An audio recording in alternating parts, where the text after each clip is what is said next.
chin chin, please? May I have your chin chin, please?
It's a privilege and an honor to turn it over to one of the daughters of Yisrayl, Nora Hawkins.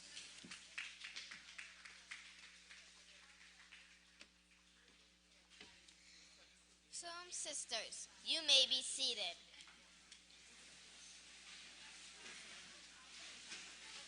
Welcome to the extended Feast of Pentecost.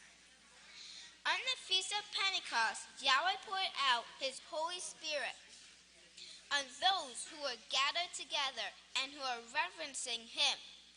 Please turn in the book of Yahweh to Acts 2, verse 1 to 4. Acts 2, verse 1 to 4. And it says, "Now when the day of Pentecost had fully come, they were with one accord, united in mind, in one place. And suddenly there came a sound from heaven, just as a violent wind being carried, and it filled all the house where they were sitting. And they perceived the languages were being distributed, just as lightning, instantly settling on each one of them. When they are all filled with the Holy Spirit and began to speak with other languages, as the Spirit gave them to speak out." The theme for this woman's presentation is the 7 works, the last finishing work.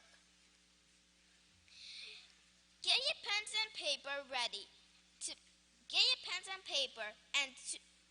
be ready to take notes.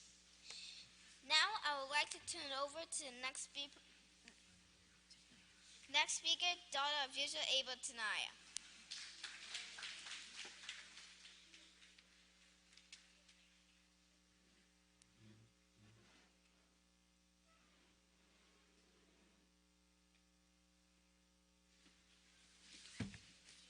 Shalom, everyone. You may be seated.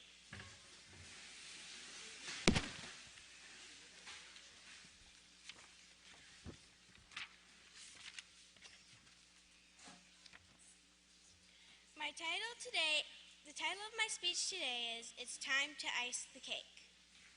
We are the last finishing work. We are known as Abel, the 7th light on the lampstand. We are the generation living in a time period where sin is at its peak and nuclear technology has been invented, the great nuclear age. You and I have been chosen to become saints, sons and daughters of Yahweh.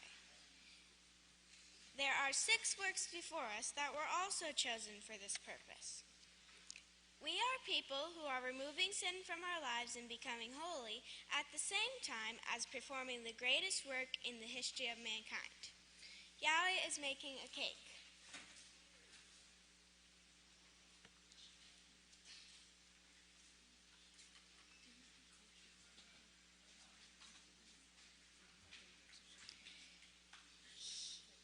He has prepared a recipe and has been assembling his cake for a long time now. The cake has 7 layers and is very, very special. Deuteronomy 7, verse 6.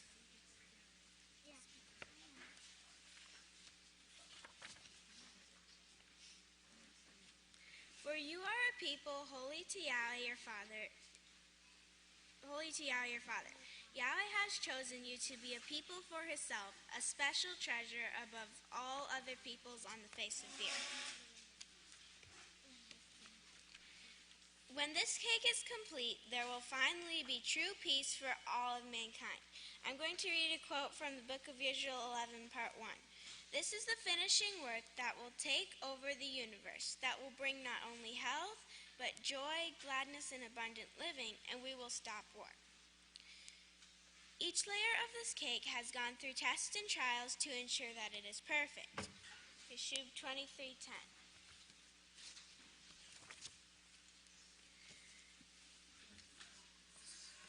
But he knows the way that I take, and when he has finished trying me, I will come forth as gold.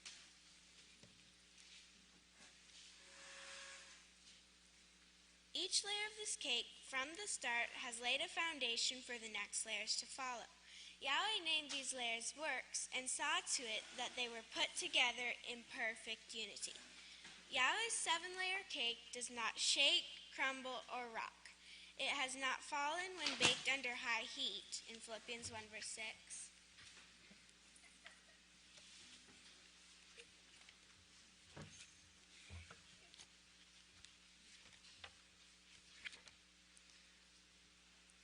Being confident of this very thing, that he who has begun a righteous work in you will continue to bring it to perfection until the day of Yeshua Messiah.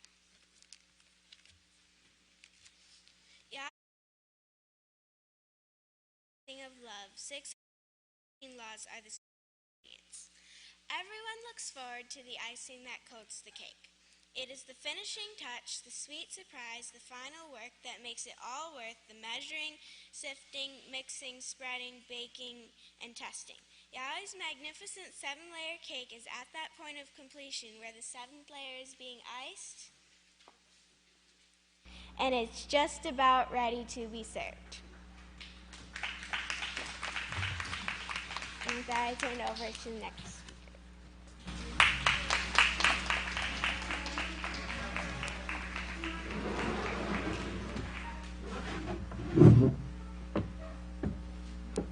Shalom, everyone. You may be seated. My name is Lily. Are you having a great feast?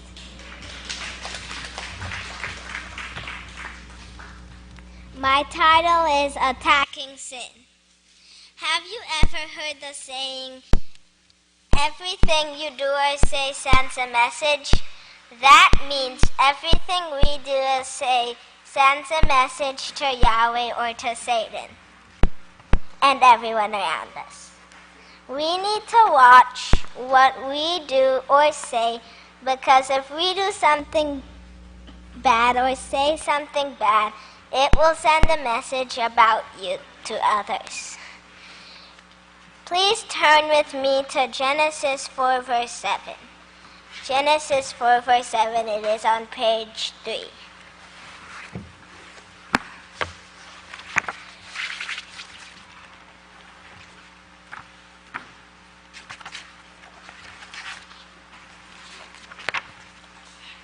And it says, if you do righteousness, will you not be accepted? And if you do not do righteousness, sin is crouching at your door. The desire to sin is with you, but you must overcome it. So tell me, how do you overcome sin? You attack it, not physically, but spiritually. Can I show you how? May I please get my prop?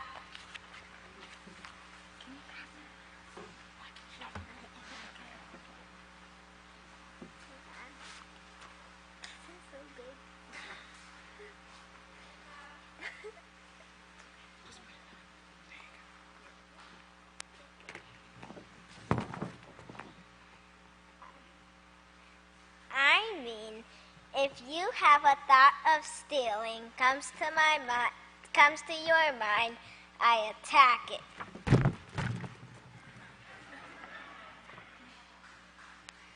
If a thought of fighting comes to my mind,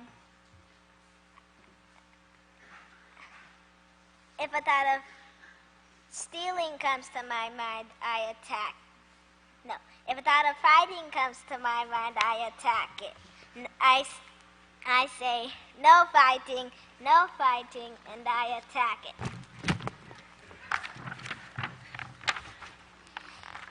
And if a thought of disrespecting authority comes to my mind, I say, no. I don't wanna sin no more.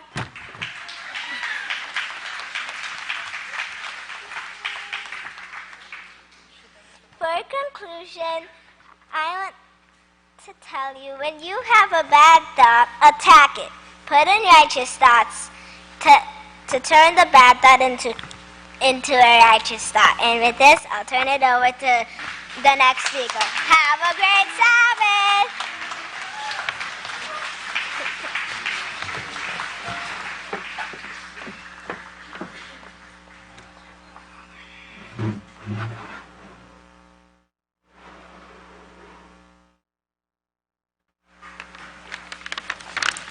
Will we please raise our hands for prayer?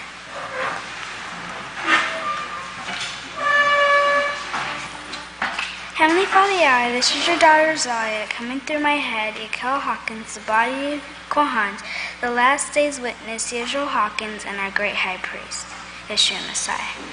Thank you for waking us up this morning, for allowing us to be in your house. Please heal the sick and afflicted at this time. Please continue to bless your work and the workers with safety and protection. Please remember those who are in prison and calling on your name, and please release Kwani to do soon. Please bless the speakers and open our hearts and minds to understanding, so we may grow in the knowledge and wisdom of Yahweh. I pray all these things in the unity with the body of Kohanas, as the seed of the last day's witness, Yisrayl Hawkins, and our great high priest, Yeshua Messiah. Hallelujah, I praise Yahweh.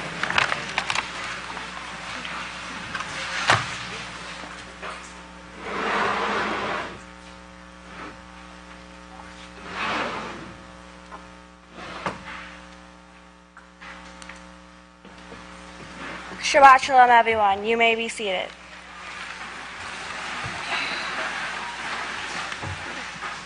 What day of the Yom is it? Yes, 48. Lost and found tables are located in the back of the sanctuary. However, if you find any money or valuables, please bring them to the north office. And a reminder that the lost and found tables is only for found items that do not belong to you. Please do not use these tables as a place to leave your belongings. A friendly reminder to all that curfew is at 11 o'clock p.m. every night. The speed limit on the grounds during the feast is 5 miles per hour. Please keep this speed limit for the safety of all. House of Yahweh radio station is 88.9 FM. Tune in and listen for announcements throughout the day, as well as the blessing of hearing sermons from our great overseer. If you have not yet moved your car to the main parking area, we are asking you to do so after services today. This helps to keep roads and camp sections clear in case of emergencies. Children's choir will be held today from 3 o'clock through 3:45 p.m. in meeting room number 4. Come and join in the joy of making a joyful shout to Yahweh.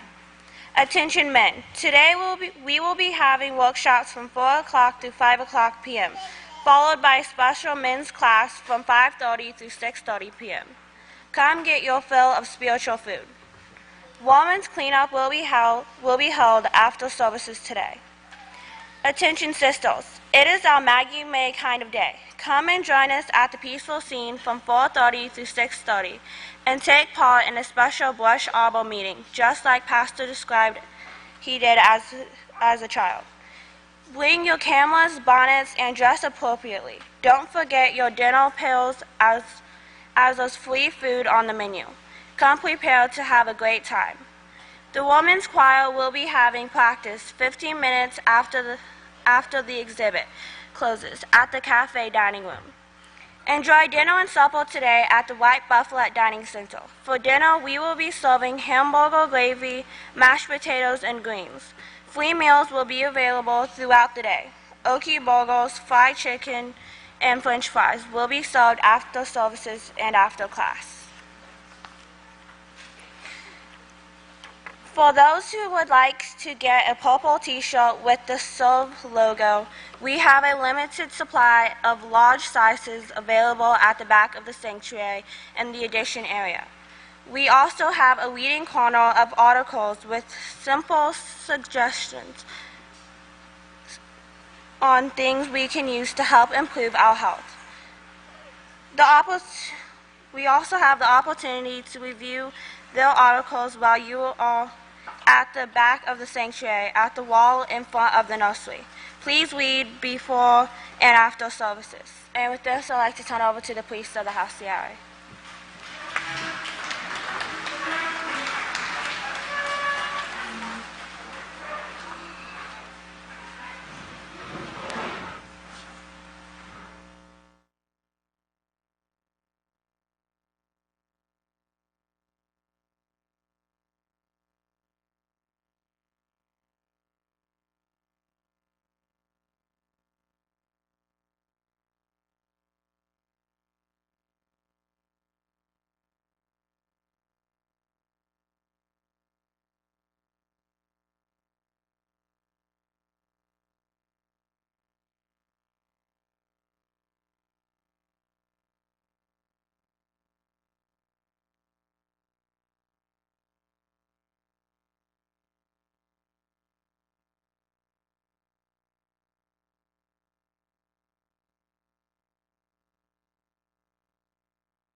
If you'll all please raise your hands to Father Yahweh.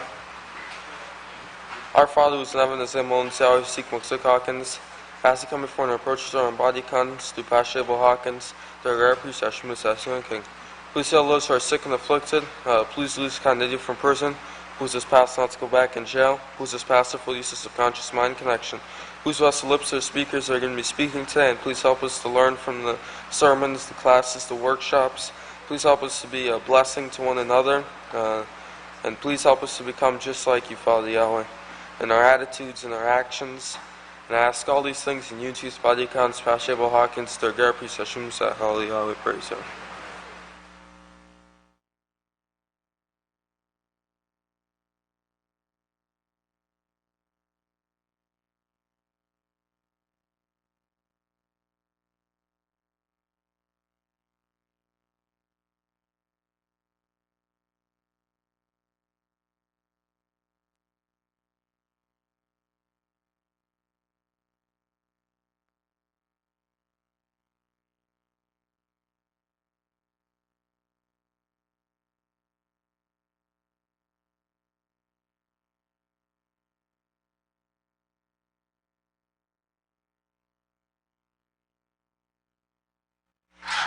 Our Father, who's in heaven, Yahweh, this is your servant, Deacon Shalom Hawkins, coming into with the body of priests through my head, Pastor Yisrayl Hawkins, and through your heart, priest Yeshua Messiah.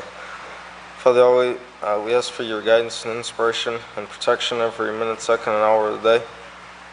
We ask that you guide and inspire us to make right choices throughout the day. Please bless the lips of the speakers who will be speaking today. Please help us to learn a lot from the things that are brought out and put these things that we learn to use in our lives. We also ask that you bless the smoke of the incense, may it be found acceptable before you, along with the prayers of your saints here and scattered abroad. We also ask that you look on those who are still coming to keep the great feast of Pentecost, Father Yahweh, that weren't able to make it, but they're coming now. We ask that you bless them, Father Yahweh, protect them. Please give them safe travels, free from the influences of the world that would turn them away.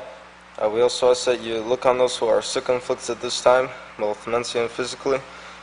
Please heal them so that they could rejoice with you at your feast. We praise you, we bless you, we thank you, we love you.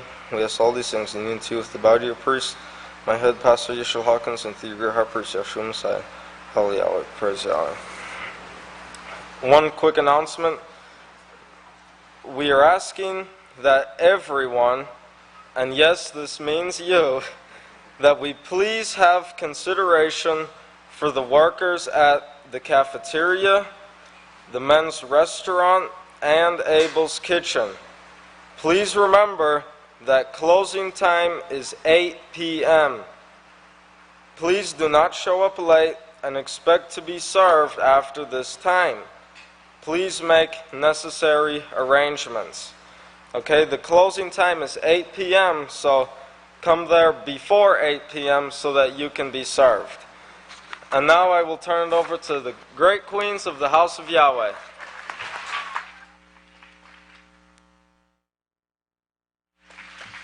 Shalom, great saints of Yahweh. Please be seated. Welcome home, sisters. Welcome home. Praise Yahweh. Okay, here's what. I saw something on the news recently that perfectly took my attention. There was something in the Middle East, it was. And I said, let me go search a little more about it so I could read up a little more on it. So while I was reading the article, there was a part of it that said, don't forget, talking about the Middle East, he said, don't forget that Mr. So-and-so made the statement, never let a good crisis go to waste. Never let a good crisis go to waste. So I said, what do you mean, never let a good, and they gave his name. He was one of the philosophers of life, of course, one of the teachers in the world. What do you mean, never let a good crisis go to waste? Children, what he meant was, a crisis, is something terrible, painful, hurtful to people. If you can do a crisis, do a good one, is what he's saying. So if you can shoot 2 children in a classroom, just try to shoot the entire classroom. Do you understand? Hence we see what the world is teaching their children. House of Yahweh, the Great One said to us, he said, I beg you to push the children. He said, they will learn better when we push them in Yahweh's way. Push our children in Yahweh's way. Let them build a foundation of Yahweh's teachings, not what we heard the man saying. Now, pushing Yahweh's way allows us to, the overseer said, you will have it in your head. The children, they're going to have it in their head. Whatever they learn in Yahweh's house, they will have it in their heads. You can take their books, you can take their pencils, but it will be there stored, Great House of Yahweh. Do you agree? The Great One sent, he said, I know it's a ticklish example, but he set the perfect example. Do you remember when he was in jail? Did he have all his big library of books with him? Did he have his big library of books with him in the jail? Well, what did he say? May I have a pen, please? May I have a tablet, please? And you know what? Have we ever lacked a PW? Have we ever lacked a newsletter? In the jail, all he asked for, a pen and something to write on. Everything was in his push our children in Yahweh's house. Okay? And with this, I turn over to our first grade speaker. Praise Yahweh. Shalom, you may be seated. You may be seated. As I was thinking about the presentation today, the 7 works, the last day's work, the end is near, I thought about how blessed we are to be living in these times. We get to see the prophecies come to pass. Now, this is something that we know that the people of old, the apostles and disciples, they longed for. They wanted to see these things come to pass. But as we're seeing these things, what is holding us back from perfection? What holds you back from perfection? So I want you to meet Nellie and her unruly tongue. They go everywhere together, and they do everything together. Nellie tries to behave and speak respectfully, but her unruly tongue just doesn't listen. Take, for example, the other day. Nellie was going for a walk to check the mail. It was a normal sunshining day with a cool breeze. As Nellie walked to the mailboxes, she passed Mrs. Green working in her flower garden. Nellie waved and said shalom. Mrs. Green smiled and waved and said shalom. Nellie thought to herself, great job. Then Nellie passed grouchy old Mrs. Crumby, sitting on her front porch with her cane. Before Nellie could smile and say shalom, Mrs. Crumby hollered at Nellie, there goes Nellie and her unruly tongue. Make sure you stay off my property. I don't want you trespassing in my yard. Before Nellie stopped to think, she lashed out and said, I wouldn't step on your dirty old grass anyway, even if you paid me $100. Mrs. Grumpy. Oh, I mean Mrs. Crumby. As soon as Nellie realized what her unruly tongue had done, she ran away quickly towards the mailboxes. She thought to herself, if only my unruly tongue would obey and be quiet, I wouldn't be in so much trouble. So what holds us back from perfection? What do you think holds you back from perfection? Maybe it's our words. The words we speak to ourselves, the words we speak about others, the words we speak to others. If the words you spoke appeared on your skin, would you still be beautiful? Here's a fact from scientificamerica.com. It says that on average, one person speaks 20,000 words a day. That's a lot of words. Are we using our words to build up the work? Are we using our words to build up the people around us? Are we using our words to help Pastor lift Yahweh up? So today I want to share with you how negative words affect us, how powerful positive words are, and I'll give you a few tips to use your words in a more powerful way. In Psalms 141, verse 3, it says, set guard over our mouths, O Yahweh. Watch the doors of our lips. Negative words, they do affect us. They hurt, tear down, and discourage us. The words we choose to speak gives out a message to the people around us, which will create a reaction in others. When we choose to speak negative words, we're sending out a negative, hurtful message. We are constantly creating something, either positive or negative. So now speaking comes to most people as naturally as breathing does, but at times we are not careful with our words. We don't think before we speak. Thousands of words pour out of our mouths every day as our thoughts, opinions, judgments, and beliefs are freely expressed. How often do we stop to think the effect our words have on others? In Proverbs chapter 21, verse 23, it says, "Whoever guards his mouth and his tongue keeps himself from trouble." Remember Nellie and her unruly tongue? She had a reputation for not controlling her tongue.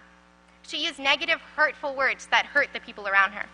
We are characterized by the words we choose to speak. The power of words has a ripple effect in our lives and those around us. So when we take control of our words rather than letting our words control us, we become successful people. Successful people understand the power of words and the effects that it has on others. So they think carefully before they speak. They know the importance of speaking words that will build unity and bring peace. So these people choose to speak words of encouragement, kindness, acceptance, and appreciation because they understand that words are powerful. Proverbs 15, verse 1, "A soft, gentle answer turns away wrath, but a cutting retort only stirs up more anger." So this proverb shows us that a gentle, kind, positive word diffuses anger, but a cutting retort, negative, fighting words only causes more. So when we choose to speak words of encouragement and uplift others, we will help to make those people around us better, and in doing so, we are making ourselves better. Pastor asks us to help him in lifting Yahweh up. We can do this with our words. We should be using our words to lift up the work, our counselors, the Kohanis, the teachers, and the people around us. In Ephesians 4, verse 29, it says, "Let no corrupt communication, foul language, evil word proceed out of your mouth, but that which is righteous for the necessary upbuilding of the house of Yahweh, that it may minister blessings to the hearers." Our words can make a positive difference on the people around us. Before we speak, ask yourself, is what I'm about to say going to uplift the hearer? Is it positive? Would it encourage and motivate those people around me? So let's be determined to unleash the power of our words for a positive change, because we understand words are powerful. Okay, so I know that at times we always say, oh, this is what we should do, and this is what we should do, but we have tests and trials, and things get hard, so let's be real. It's not easy all the time to use positive words. Sometimes we want to just say that thing that's negative, but we have to stop ourselves and remember, let's use something positive. And it's not easy to change something all at once, so start small. Pick one positive saying that you would say. Say it to your cat, to your dog, to the neighbor next door, to your flower growing on the side of your house. If you can't say it to the people you work with, but say it every single day, and over time it will get easier and you'll become better at it. Okay, so I'm running out of time, but here's my 5 tips. Use your words to encourage, and we have Hebrews 10:24. Be thankful. Use your words to thank Yahweh for all he has done for us, and we know that's positive law 19, Deuteronomy 8:10. Practice positive self-talk. Say, I believe in Yahweh. Yahweh chose me. Today I will make it a great day. And for that we have 1 Kefa 2:9. And use the STOP acronym, which we find on page self-control, page 21. And we know that thinking before we speak will help to create the peace that we all want. And tip number 5, practice responding rather than reacting. You may say, what's the difference? To react is to speak without thought or to blurt out. But to respond implies conscious thought. In responding, we make a choice. We choose to think before we speak. And in Proverbs 29:11, a fool speaks everything on his mind, but a wise man keeps himself under control. A wise person speaks positive words because they know words are powerful. So let us have nothing that is holding us back from perfection as we see the end drawing near. We see the prophecies coming to pass, and we have the greatest opportunity to be a part of this last day's work. So let's continue to strive to be the people that Yahweh wants us to be. Thank you to the greatest teacher in the world, the great Kahan Yisrayl Abel Hawkins, for giving me the opportunity to speak today. And I'll turn it over to the next speaker.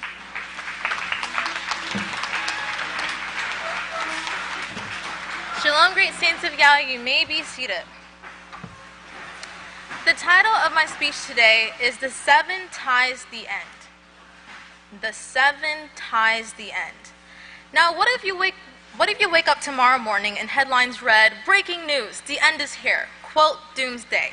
It's the apocalypse is upon us. Clouds of calamity. It's the end of the world, nuclear annihilation, all-out war. In this situation, what would the mindset of the general public be? Something like this: oh no, we're all going to die. Havoc would run the streets. Scripture says there would be distress among the nations. Men's hearts would fail them for the fears of what they see, and it would be great destruction. But for the house of Yahweh, I know for sure we certainly have a different outlook on the situation.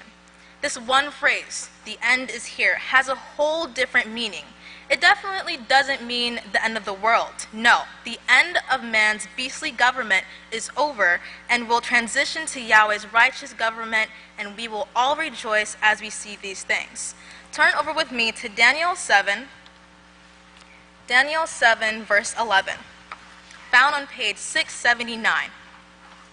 It says, "I beheld then, because of the voice of the great words which the horn spoke, I beheld unto the beast was slain, and his body destroyed, and given to the burning flame." Now jump down to verse 27. "Then the kingdoms of the governments and the greatness of the kingdoms under the whole heavens will be given to the people of the saints of Yahweh, whose kingdom is an everlasting kingdom, and all governments will serve and obey him." Why do we rejoice instead of fear these things? Because we have done the work of Yahweh and now look forward to the reward, the protection, and all the promises that we're given in Yahweh's complete plan for mankind that we put our full trust in. We stand confident in the plan and in Yahweh's word. So let's rewind a little. The main purpose Yahweh made mankind is to create a perfect family that will rule the entire universe with his righteous laws and character. To bring mankind to the standard of perfection, he implemented 7 works or eras where mankind can access training at his house and receive salvation. In Yochanan 1, verse 4 through 5, "And Yahweh's plan was life, and that life was the light to mankind. Now the light shines in the darkness, but the darkness does not take hold of it." Today, we are without a doubt in the 7th era, that last generation which started in 1934. We can look out into the world and we can see all of the signs.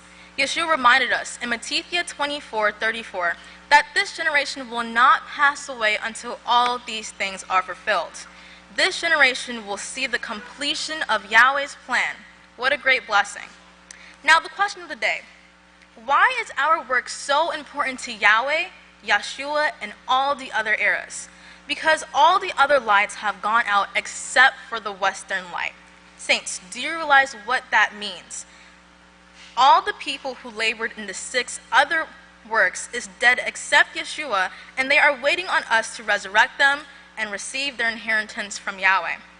Hebrews 11:40, "They without us will not make it. They without Yisrayl Hawkins and his seed will not make it." Yahweh in his infinite wisdom designed an irreversible plan that will never fail. Never. All of this wraps into the 7 works: redemption, restoration, the completion of bringing mankind into the image and likeness of Yahweh. And for more, we can turn over to Daniel 9, verse 24. Daniel 9, verse 24. So page over. 70 weeks are determined upon your people and upon your holy city, to finish transgressions, to make an end of sin, to make reconciliation for iniquity, to bring in everlasting righteousness, to seal up the vision and prophesy, and to anoint the holiest of the holy. We, the 7th era, is responsible for fulfilling this prophecy along with our high priest Yeshua Messiah and witness Yisrayl Hawkins. Attention all, we have great news for the world. The end doesn't mean doomsday or the apocalypse or the end of the world, because that would mean that Yahweh's plan failed. No, the end just means the closure of man's government and the ushering in of Yahweh's government, kingdom. So how do we get in? Don't worry, Yahweh is still hiring. The only requirement is in Acts 3:19. Repent and convert so that your sins may be blotted out. It is Yahweh's desire that none shall perish, but all shall repent, so the times of refreshing may come from the presence of Yahweh. For this reason, the house of Yahweh greatly rejoices. So join us and come find your work too. In closing, house of Yahweh, let us all hold fast to the 7th Malach Yisrael and see Yahweh's completion of tying the 2 ends, the beginning and the end. the first work and the last, the two ends are ready to knot in a holy union of marriage, bring forth a holy nation, a royal kingdom of priests, this one family of Yahweh. And remember, it is the seven that ties the end. And with this, I'll turn it over to the next speaker.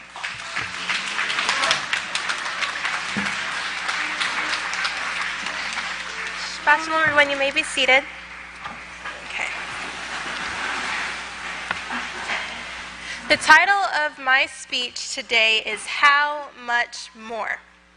And when I was thinking about what to speak about, I didn't really know what I would talk about because the theme was the 7 eras, and I was trying to think of something that wouldn't be repeated over and over again. And I was recently watching a documentary, and there was this news reporter, and he was interviewing the set of Muslim women about their war-torn countries.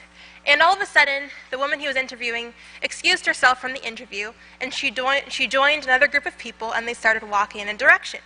And he wondered, okay, where are they going? So he followed them, and he realized that they were going to a mosque to pray. I want you to stop and think. You hear the shofar blow. Do you put it off for 2 minutes, maybe 3, maybe 5? Say, let me just finish this up really quick and I'll go right to it.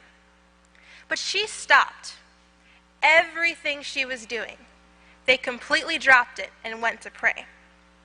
Now, they're diligent to a God who has done nothing for them, who the very worshiping is bringing the war and the suffering that they're living through, who has no plan for them, and who they don't understand their purpose for living.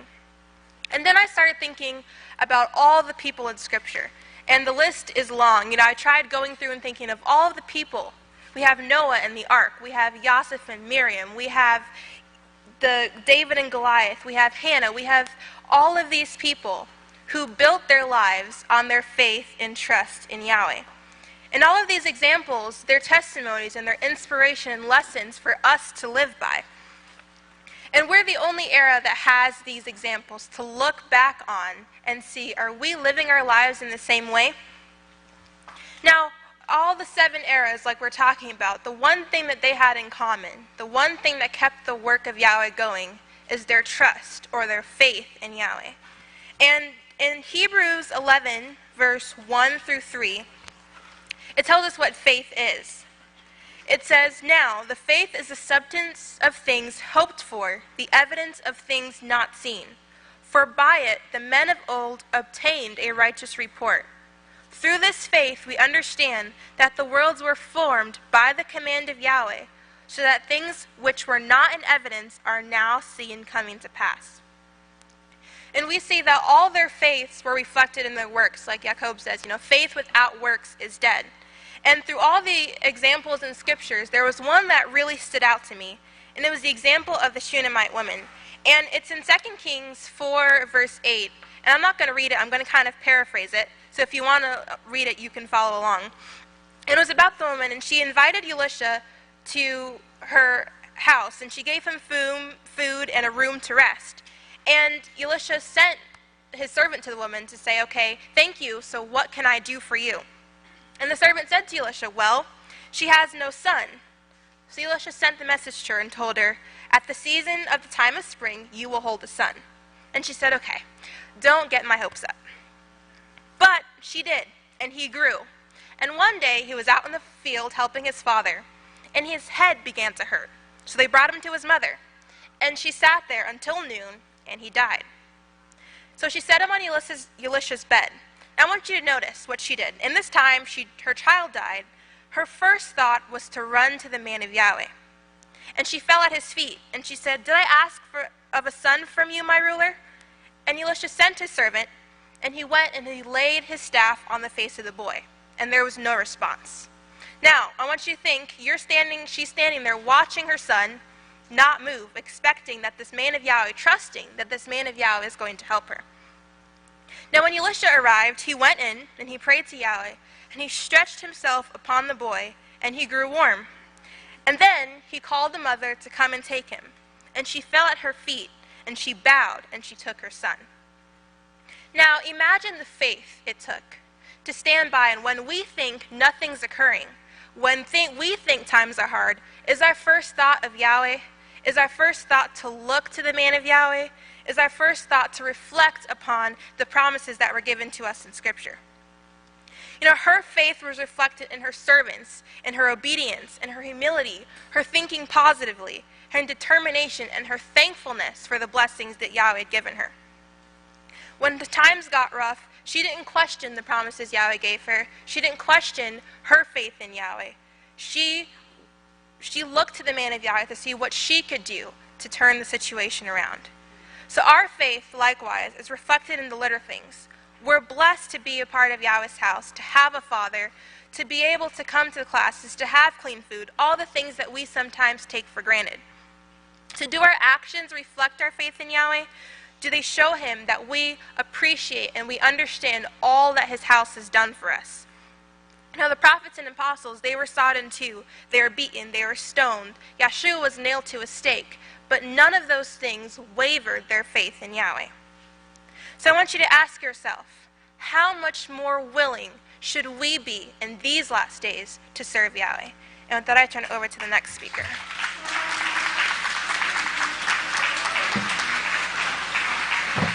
Shalom, everyone. You may be seated. Okay, so we're on this topic of the 7 works of Yahweh, and if you've been paying attention to the sermons, you'll know that there's tons of evidence that show that this house of Yahweh in these last days is actually Yahweh's house, his prophesied house, and that Yisrayl Hawkins is his last day's witness. There's no doubt. And like our overseer said a few weeks ago, or was it last Sabbath, how can you justify unbelief anymore? There's no room for doubt anymore in these last days. So, who is my family? Yeshua, in all the works he did, he was always teaching and he was always uncovering deception, okay? He always exposed the evil of the Pharisees, the Sadducees, Essenes, and Herodians. It didn't even matter if it was his family. Okay, so Yachan, Mark, chapter 3 and verse 31. Let's turn there. And that's on page 763. And it's titled Yeshua's Brother, Sister, and Mother. All right? Verse 31. His brothers and his mother then arrived, and standing outside, sent a message to him, calling him. While the multitude verse 32, while the multitude sat around him, they said to him, Behold, your mother and your brother outside ask for you. Verse 33. But he answered them, saying, Who is my mother or my brothers? You get that? Who is my mother or my brothers? Then he looked around at those surrounding him and said, Behold, my mother and my brothers. Verse 35. For whoever does the will of Yahweh, the same is my brother, my sister, and mother. Okay? His brothers and sisters were not of the house of Yahweh. His blood brothers and sisters. They were Coptic Catholics. They were Pharisees, Sadducees, Essenes, and Herodians. They didn't believe in Yahweh. And this proves that his mother was still hanging around God worshippers. And you can see how he pointed that out there. And, it didn't make a difference if they were his family. He said, those in Yahweh's house who do the will of Yahweh, verse 35, for whoever does the will of Yahweh, the same is my brother, my sister, and my mother. Okay? It makes no difference who bore us. Once Yahweh calls us to his house and draws us here to this house, it makes no difference who bore us, who's our physical family, and who we're related to, all right? What matters is if we know the woman that brings forth the man. That what Pastor talked about yesterday in Revelation chapter 12, that woman clothed with the sun, that's the house of Yahweh, and that's what matters, if we understand that, and if we're part of that. And if we're not, we partake of what's in the next few verses. If you turn over to Revelation 12, you see it's on page 978. And there appeared a great wonder in heaven, and the woman clothed with the sun, and the moon under her feet, and upon her head a crown of 12 stars. So you can see there, Yahweh can call people from all 12 tribes and gather them, and that's who he works with, as long as he calls them to his house and gives them that understanding, and they choose to be righteous. If we choose to partake with unbelievers, we're part of verse 3, the great dragon having 7 heads and 10 horns. All right, that Coptic Catholic system. The will of Yahweh, that's the woman that our overseer brought out yesterday in Revelation 12 that brings forth Yahshua, and that brings us to Yahweh. That's who our mother, sister, and father, brothers are. And, if they're hanging out with unbelievers, they're not your mother, they're not your sister, they're not your brother. We have to be part of the family of Yahweh. Okay? And part of this family of Yahweh, the prophet said, will a man rob Yahweh? That's in Malachi chapter 3. That's a question that the prophet asked. Will a man rob Yahweh? And he was speaking of tithes and offerings. This is on page 726, Malachi chapter 3 and verse 8. Will a man rob Yahweh? Yet you have robbed me. But you say, how have we robbed you? Answer, in tithes and offerings. You are cursed with a curse, yes, this whole nation, for you have robbed me. Now listen to the instruction that, this is something that our great overseer and all the great priests in Yahweh's house have brought and made clear to our understanding before. Bring all the tithes into the storehouse, that there may be food where?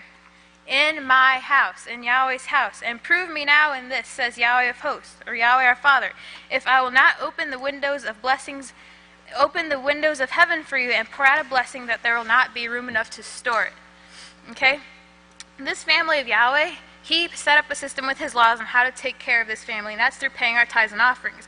And Isaiah 58 talks about, this last day's work and how we should be fasting to give to the poor. Now, the poor, we don't do that on our own. We don't go giving gifts. It says, bring all the tithes into our house, into Yahweh's house. And if you need more understanding on that, you can go to your counselors. Fasting to give to the poor, that's third tithe. And you see in Matthew chapter 19, where Yahshua was questioned, and he told the man said, I've kept all these laws since I was younger and all this. And he said, well, go pay your third tithes. Remember? And remember, he said it would be hard. It would be hard for a man who trusts in riches to enter into Yahweh's kingdom. Because he said you need to seek Yahweh's kingdom first, not riches. You can't do both. The poor, they're the newcomers that Yahweh is calling to his house to be part of this family. And when people steal tithes from Yahweh, they hoard money, they're stealing from this family. They're not showing true love. The way that we show Yahweh that we are worthy to take a position and uphold it forever, that we're being proven for now, is to love the work of Yahweh. And the work of Yahweh, part of that work of Yahweh is to pay our first, second, and third tithes. This is the family of Yahweh. And since the beginning, and even in Yahshua's writings, you can see this family of Yahweh preaches the message to all the world, including the poor. They don't steal from Yahweh. They don't steal their tithes.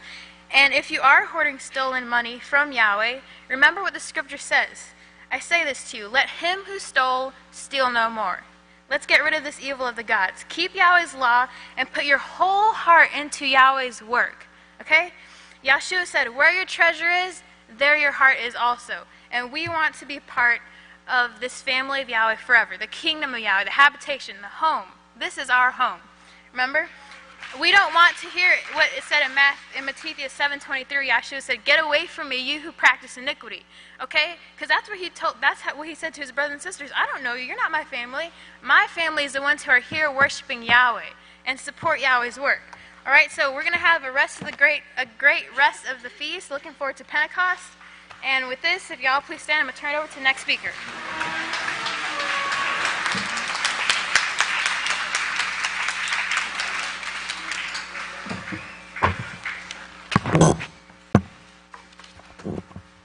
Shalom, everyone. You may be seated.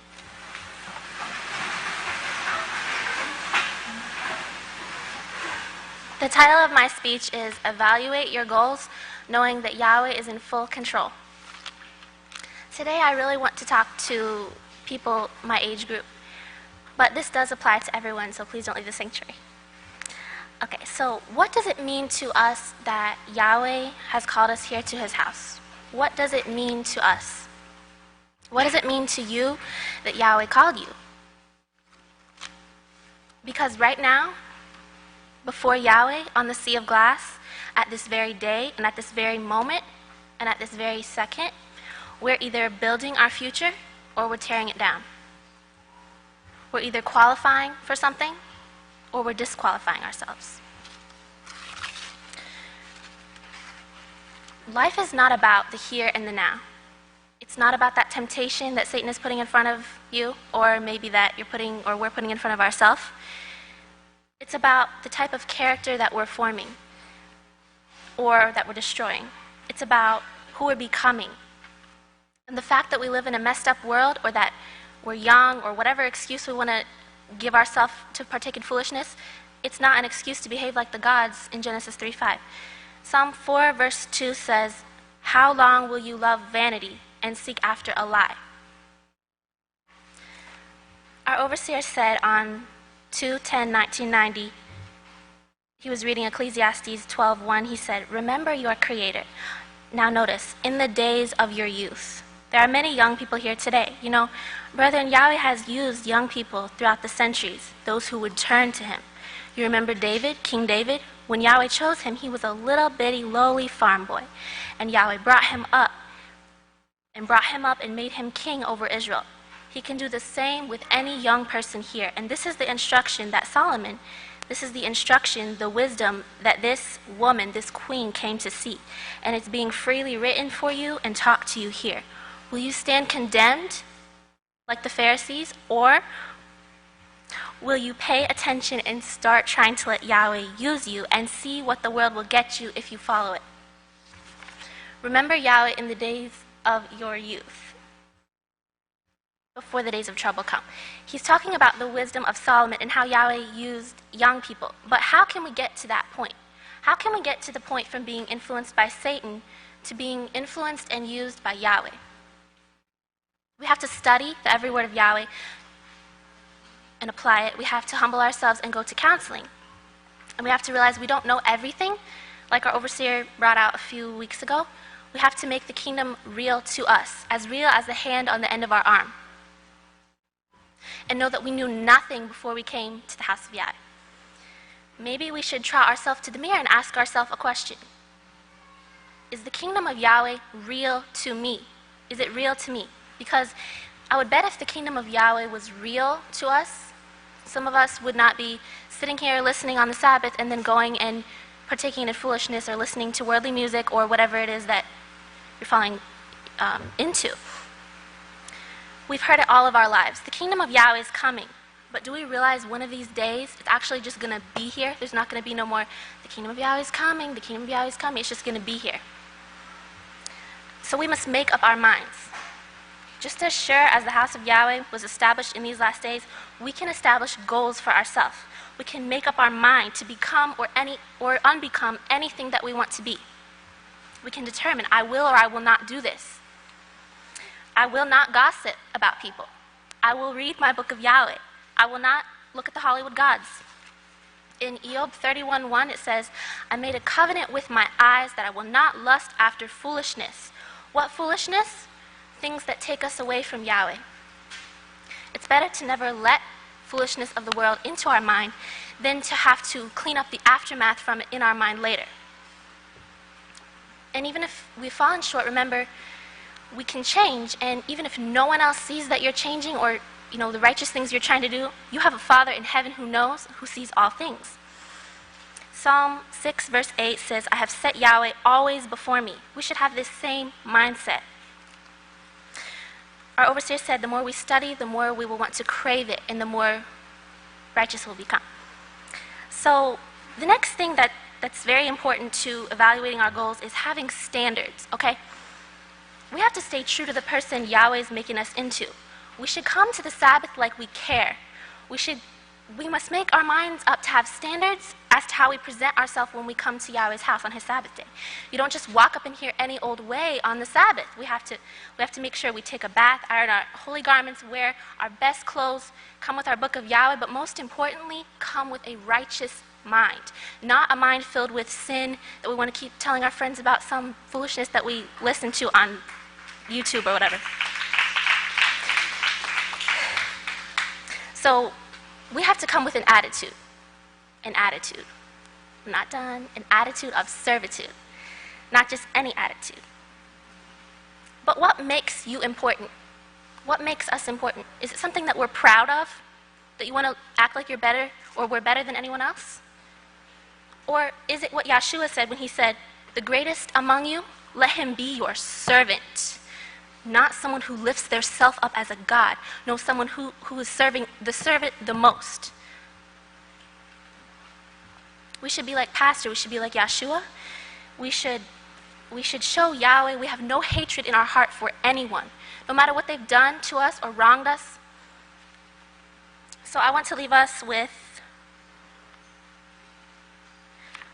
a scripture. So in Psalm 10, verse 17, it says, "You have heard the request of the humble."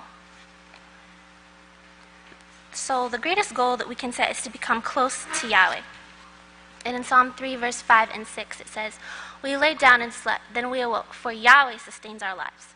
We will not be afraid of tens of thousands who set themselves against us all around. No, we won't even be afraid of the gossipers, the liars, or the slanders of reputations. No, we won't be afraid of them, because Yahweh is the one who's trying us. Yahweh is the one who we are proving ourselves to right now." So evaluate your goals knowing that Yahweh is in full control. Now I'll turn it over to the next speaker.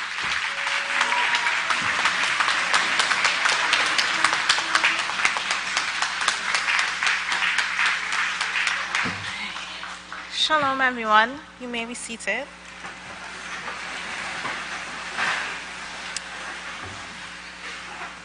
You know what? I can't. I feel like no matter what I do, it's like it's too much. Like I'm incapable of doing anything, and Yahweh no longer hears my prayers. Have you ever think like this before? Yeah? Well, this leads me to my topic, which is entitled, "Don't You Dare Think Like This." Some point in our life, we have allowed our negative thoughts to tarnish our goals and dreams that we have for ourselves. And my purpose today is to help you end all negative thoughts. You see, our thoughts are powerful. What you think is what you become. And I'm going to say it one more time. What you think is what you become. Hence why Yahweh urges us to guide our mind with all diligence, as Proverbs 4 verse 23 tells us. An article found on wanderlustworker.com said, "A single thought can spark a flurry of activity which can inject every emotion or behavior which will manifest into reality." So I'm going to stop there. The Self-Control Unit, page 11, tells us that every action begins with a thought. Thoughts lead to feelings, and feelings lead to actions. Now, the great Judge Shalom threw out a challenge to us to come to perfection before the great day of Pentecost, which is a goal, right? Yeah? Right, okay. So we have this goal to come to perfection. Remembering, thoughts lead to feelings, and feeling leads to action, which is this goal here that we are all striving for. Now, if I want to come to perfection, therefore my thoughts need to be positive, right? I need to have thoughts that will help me move forward to perfection. That straight line here. Now, what if my thoughts are negative? It no longer has that connection, that pathway to becoming perfect. It will start to get crooked. It's going away from that perfection. Now, remembering, our thoughts are powerful. What we think becomes our reality. You know, we have the saying that if you want to become a carpenter, a plumber, a builder, or whatever it may be, it begins with our thoughts. Because what you think is what you become. Now, I have 2 short tips that would help us rid of any form of negative thinking. The first thing you need to do is stop.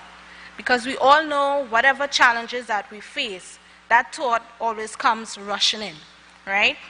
So you stop and you say within your mind, I'll put my name here, "Don't you dare, Yakolia, think like this."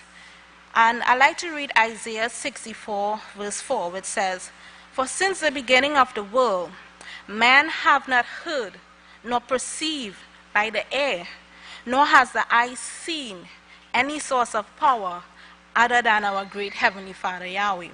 And this is the creator of all heavens, all things. And in the 2nd book of Israel, page 2, Pastor tells us that Yahweh does not limit us. He makes everything possible. He makes everything achievable. So if this being is saying that you could do it, it is capable, so why are we limiting ourselves? right? And that second tip is to replace that negative thought with positive thoughts. Now, it's not easy, but it is achievable. Now, the Apostle Saul asks in Romans 8, verse 35, who will separate you from the love of the Messiah? Think about it. What do you allow to separate you from the house of Yahweh?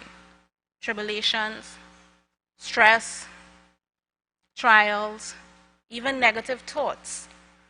Your thoughts could either be a building block to success to help you to achieve your goals, or it could be a hindrance to your goals. Now, before I leave you, I'll leave you with a question. So if my thoughts can be a building block or a hindrance, what will your choice be? And now I'd like to hand it over to the great deaconess. May we stand and welcome her.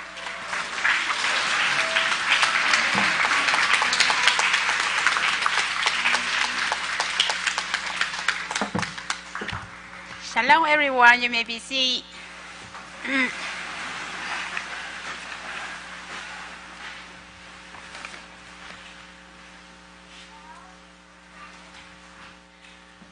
The memory that never leave me. When I was 8 years old with my parents, the communists take over Laos, so we have to escape from Laos to Thailand. That journey, it takes us 9 days and some of the night that we had to walk. We had to pass down the big river or climb the mountain, go up and down. We come to the highest mountain that when you look at, it's like on the sky. I was so tired, I was crying, I don't want to go anymore. But my dad said to me, you want to leave or you want to die? I made my choice that I have to go. We climbed the mountain. It's so hard. We don't have the road like this country that you have to have a road and climb. But that time, just every little thing that in front of you, you have to grab it and use all your strength that you can climb to the top. I used all my strength. When I get up there, I felt like, oh, I become a new person.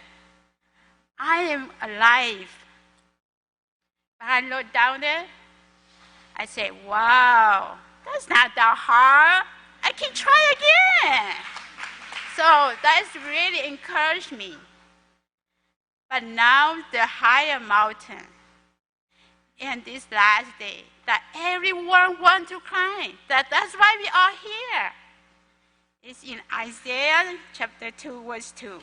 It will come to pass in the last day that the mountain promotion of the house of Yahweh will be established in the chief of nations, and will be raised above all congregations, and all nations will eventually flow to it.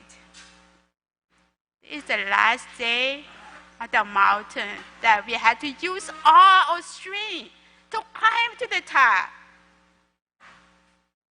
How? Can we climb without the one cent of the teacher? No, we can't. We need the one cent to teach us, to guide us, and to show us how to climb up there. But if he teaches us, if we don't use our strength to pull everything to climb the top, we will never make it.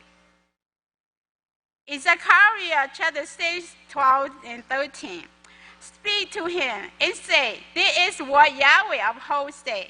Behold, the man whose name is the branch, for he will branch out from his place, and he will build the house of Yahweh.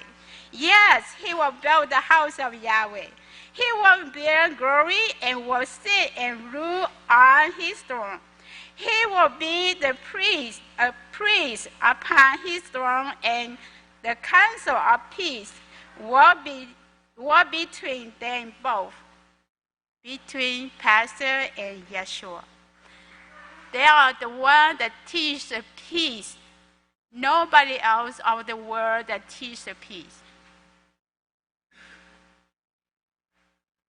To climb to the top mountain, the house of Yahweh, we must obedient to all that Pastor taught us, like how we instruct in the book of Yahweh, 613 laws. To make peace, that's how he teaches us. Enjoy with others. Don't wait for other people to make peace with you. Like Yeshua said in Matthew chapter 5, verse 4, blessed are those peacemakers, for they will be called the Son of Yahweh. That's how we want to be the Son of Yahweh, right? If we don't want it, we're not going to be here. But we want to be the Son of Yahweh. It's still really easy. But Pastor said, you have to take a strong man to overcome, to climb, use the strength to climb up the top of the mountain. That is really true. Sometimes we fall and we don't want to get up, that we have no strength. But remember, the book of Yahweh is my friend and my strength. It's sent to you too.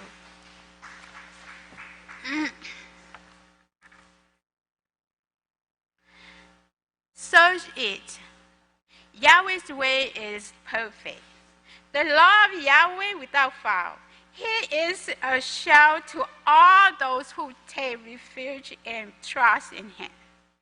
You will find joy and peace if you fully trust in him. My Father Yahweh, I obey every word. In Proverbs chapter 25, verse 6, he said, for a just man may fall 7 times. He will stand up again, but the wicked fall 1 time into destruction. How the word is. They will stand up and fight and argue to be said the last word. But we are in the house Yahweh. We need to find the peace way to answer or to talk when problems occur.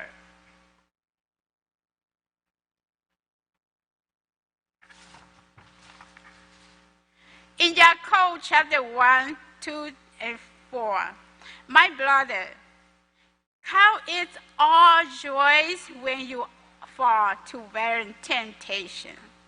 Know that the test of your faith develop enduring, and let enduring have the perfect work, that you may become perfect and complete, lacking nothing. Yeshua said, with man, impossible. But with Yahweh, all things is possible. Yes, we can do it.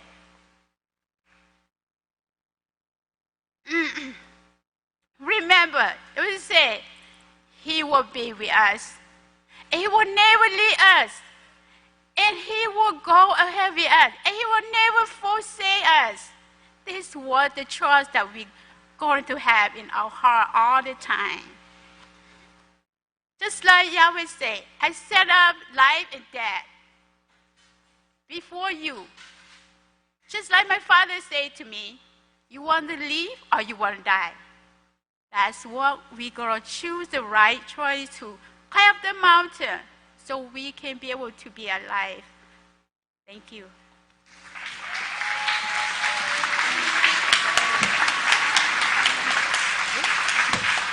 Shalom. You may be seated. I thought today I would kind of talk about the history of the White Bufflet Cafeteria. A lot of you weren't here when it started, and it is quite an interesting story. But I'm going to start out about the name, because Pastor says in the first book of Israel, chapter 25, verse 7, that's the White Buffalo Cafeteria. It's not a cafe. I'm going to educate the Kohan. A cafe is a greasy spoon. I used to clean one of those things, and it was the filthiest mess. A cafeteria. See, that sounds better. That is what we are going to have in the kingdom. We're going to have cafeterias with a bunch of buffalettes. there too. They said that is not such a word as buffalette. They said, well, I said, well, in Oklahoma it is. We know how to create words. That is what we did. We have a bunch of new words, believe me. They do not find them in dictionaries, but they explain what we want them to explain. So now we do call it the White Buffalette Cafeteria because we're all buffalettes. So I wanted to start with the cafeteria actually began in 2000, and it was right back here in the meeting rooms here. One part of it was the kitchen, and part of it was the dining room. And it was pretty nice. It was a nice, fancy little dining room. And when the Peaceful Solution Convention was here, we served all the dignitaries and everybody that came, the House of Yahweh people and the other people that came. And it was really great. We enjoyed it very much. Well, after that, we were open during the day. Then we started serving on the Sabbath, which was awesome. To us, that was an awesome thing because you sit there on Sabbath and you think there's nowhere for people to go to get anything to eat. They have to go home, and that's what Pastor didn't like, them having to go home. And then we started working nights because, people get off work, they got to have somewhere to get food. Well, there was about 5 of us, and I would say we were middle-aged then. And we were getting pretty tired. It's like we could never get everything done. We would work, we didn't mind it, but we worked hard, and we'd work all day, and if we'd have known what we were doing better, we wouldn't have been so tired. But none of it, we had been in restaurant, but not in the House of Yahweh, and that's a whole different story when you're doing the House of Yahweh food. So we got tireder and tireder. We had a hard time, and it seemed like we just had too much to do. Okay. The other 2 are laying on the floor behind the counter. You can't see them. So that's how we were at the end of the day. Okay. Well, we just had so much to do. And I'll give you an idea of this. And I'm not going to read each book and verse and chapter because you can go to the Israel Says and look up cafeteria and you can get all this information. But this is Pastor. If you can volunteer, if you women, any of you women can volunteer in the cafeteria, well, go to the cafeteria. Here he is. We need help in the cafeteria. Any way that you could serve, any person that you can serve. We didn't make your food cold on purpose. But Yahweh may have, because sometimes in one thing it said the waiting line was 2 hours, and I think that was kind of understating it. Because we really had a lot of people to feed, and we were inexperienced and a little short of help. And here he goes again. We need help in the kitchen. I want to thank all of you for helping last night in the cafeteria over here. That was a great blessing. I've got a steak dinner for you and your husband and all your children in the kingdom. Well, this went on, but then one day these 3 girls walked into the kitchen, and they said, "How can we help you?" And we looked at each other. Now, we had buckets and buckets stacked up that we could never get washed. And we said, "Well, would you like to wash a few buckets?" And they did. They went over there, and they saw all these dirty buckets, and they started washing them. And they washed all day long, but they didn't get them all washed. Well, that night we were like, they'll never come back. I know we probably won't ever see them again. It was summertime. They're on vacation. They want to have a great time. But the next day they came back. We said, "Would you like to wash a few buckets?"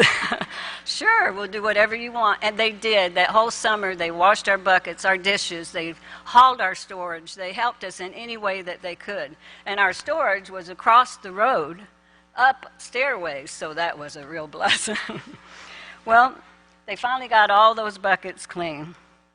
And I do want to say that I want to thank you for your patience with us, because I know y'all had to be patient out there. I don't wait real well, but y'all did. So in 2004, we moved up here.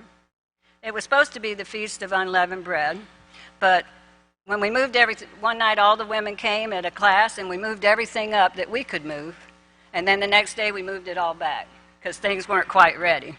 But we felt like that was a blessing from Yahweh because we weren't ready.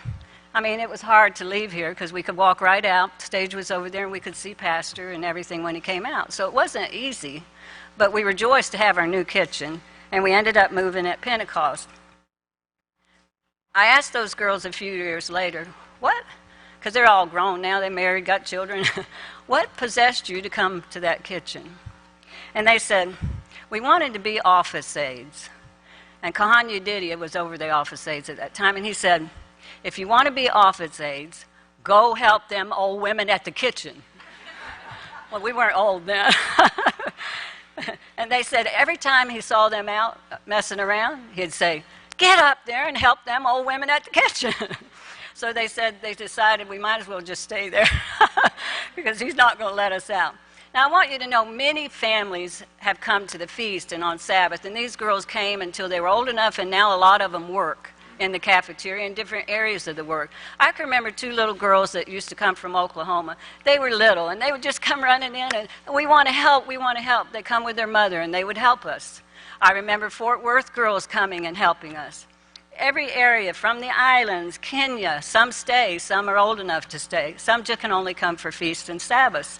But these little children come to help. All over Abelin and Clyde, they come. They've grown up in the kitchen. Some go to other areas, but some stay. They have a love for this work.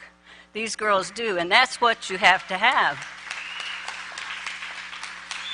Now, Pastor says here, before the cafeteria was put in, people had to go to separate, go cook and do their thing, and they spent all day taking care of themselves. This is not Yahweh's way. This is not spending the feast, as Yahweh says, rejoice in his law. Rejoice in me. Call the Sabbath a delight. You've got to make it a delight. We have the mothers of these children in there, too, working with us. And it's a family. See, this is a family unit, part of the House of Yahweh family, the cafeteria family. And now we have a dishwashing service. Pastor sent people to wash our pots and pans so we can concentrate on cooking and serving. So one more thing I wanted to read, and that's, we need help in the kitchen. I want to thank you all for help. No, that's the wrong one. Anyway, it's all the areas. We get greens, we get meat, we get cheese, we get milk, you name butter, from all the other areas. It's a family co-op. And so we all work together. But I do want to, if I can find it, leave you with one more. Anyway, its pastor is ending his sermon, and he says, to the cafeteria people, the workers, get to work. And so that's what we do. And Yahweh bless you.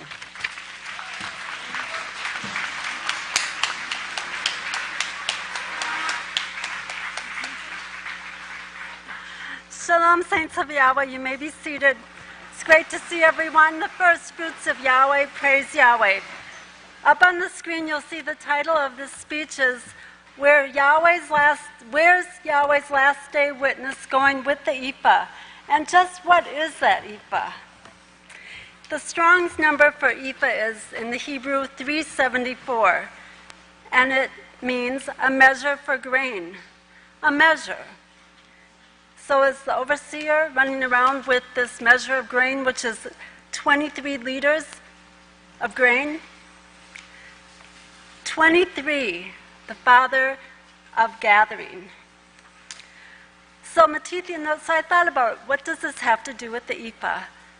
Matthew 4:4 says, man does not live by bread alone, but by every word that proceeds from the mouth of Yahweh. So it isn't this physical bread that we're talking about. It's that other measure, that other standard of perfection. We read in Zechariah 5, verse 5 and 6, Then the Malach who was speaking with me came forward and said to me, Lift up your eyes now and understand which is sent by commandment. And Zechariah asked, and so did I, What is it? And he answered, This is the ephah, the standard of perfection, which is sent by Yahweh's laws. Then he added, This is honor, knowledge, and understanding throughout the whole earth. So that ephah is a measure, a standard of perfection.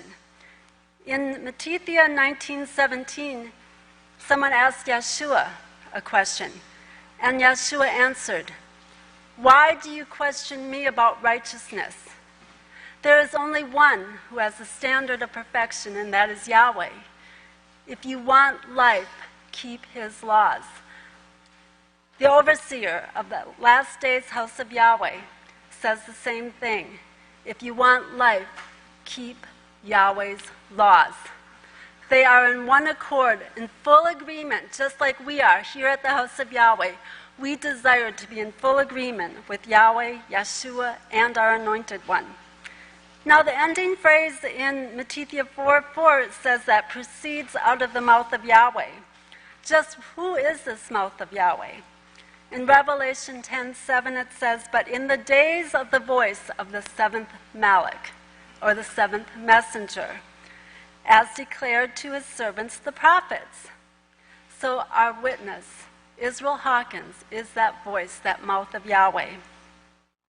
Continuing on in Zechariah 5, verse 9, "Then I lifted up my eyes and looked, and behold, 2 women, the last 2 heirs of the house of Yahweh, sent with commandment. The Spirit of Yahweh came to overspread them." The Spirit of Yahweh, Yachanan 6:63, "It is the Spirit that gives life, the flesh is useless. The laws that I speak to you, they are spirit, and they are life everlasting." Let us never forget that letting Scripture interpret Scripture for us, not our own understanding. "And they were covered with the covering of saints, and they exalted, magnified, and extolled the Ephah," that standard of perfection. Only the overseer in these last days. No one else on the whole face of the earth can do this. He is the only one who is exalting and magnifying the standard of perfection given by Yahweh. So I thought, well, let me put the word Ephah in the gematria. So you had 3 numbers, and you'll see them up there on the screen: 82, 228, and 38. So the first one in the Greek I did was 82. It means hidden. Remember, also again in Revelation 10:7, that great secrets of Yahweh would be finished. Well, that means that they would be revealed in these last days by our overseer. Now, other words that go with the numbers 228 and 38, I just want you to listen to some of these because this tells us of our overseer. Truthful, purification, purity, purifier, he purifies us, holiness, sanctification, set apart to Yahweh, to make holy, holy with reference to the name of Yahweh, sacred, pure, blameless, modest, perfect, pure from every fault, to cherish with tender love, to foster with tender care, to care for the saints. Now that was all in the Greek. When I got to the Hebrew, I went to 82. It means to soar or to fly. And we know that in this last generation that started with the birth of the overseer in 1934, that because of the increase in knowledge, the overseer is the one that can fly. Then I went to Hebrews 38. And this is where Yahweh sort of took me in a direction I didn't know where I was going to be going. But it said, "Father of the sea," and we all remember when Pastor's face was over the sea. And it was from a Hebrew word 3220. We have that one up there? 3220. Before I tell you what that means, it told me that the first appearance of that use of that word was in Genesis 1:10. So I heard Pastor's voice playing in my mind again, the one he wrote in 2007 about believe without seeing, where he said Yahweh told his servant to take it back to the beginning. So let's go to Genesis 1:10. And there it reads, "And Yahweh called the dry land earth, the gathered waters he called seas, and Yahweh saw that it was fitting." Now in the King James it's just a little bit different. It says, "Gathering together of the waters called he seas." So I looked up the word gathering there, and it was 4723, and it was a name for mikvah, what we take our ablution in. It's something waited for, a confidence, a collection of water. And I want you to remember, letting Scripture interpret Scripture, Revelation 17:15, those waters are multitudes, nations, and tongues. People, abiding, a drove. Now that word drove, if you want to write this down for your notes, sermon dated 8/5/17, the overseer went over the number 71, and he told us all about that, so that's something you might want to go back to. But it also means to gather together. Now remember, we're talking about waters, to gather together. Hebrews 10:25, the gathering, do not forsake the gathering of to get together. It went to a number 6960, to bind together by twisting. Wait for gathered. The word stresses the straining of a mind in a certain direction with an expectant attitude. So the word twist, it means to cause to rotate around something that is stationary. Stationary means that it's not changing in quality or condition, where it takes us to Malachi 3 verse 6. Yahweh says, I change not. So he is that strong, unchanging force that we have, that the overseer is wrapping his laws, that standard of perfection around us. So I got to the word seas, which is that 3220. And that meant to roar, a large body of water. Remember waters, Revelation 17:15, languages, nations, tongues, people. Locally, the west. The westward, the west side, western. Now look at that word. That's that definition. But remember what we were told, to take that zero off. And there you have that loop. There you have Pastor's tag number, 322. We need to hold fast to this. He said in Genesis 1:10, he made the land and water and separated it. This also pictures Yahweh's last day's witness, Israel Hawkins, sanctifying us, setting us apart for a holy purpose, as Yahweh is gathering his people under that western lamp, Israel Abel Hawkins. The last time I spoke, I forgot to tell you when the city of Abelin was established in 1881. It had a reference to go to, and I forgot to give you that reference, but it was Acts 3:22. And there it says, for Moshe truly said to the fathers, Yahweh your father will raise up for you a prophet like me from your brothers. Him you will hear in all things and whatever he says to you. By doing this, you are kept within that loop, 322, with the overseer.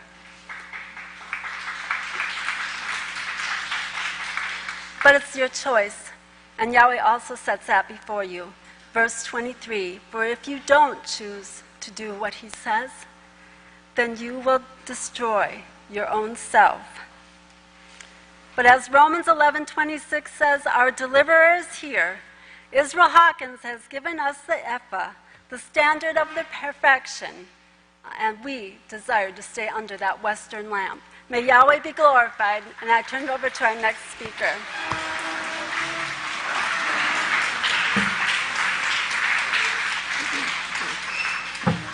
Shalom, great family of Yahweh. In the words of our great overseer, I want to say, what a beautiful sight. You may be seated.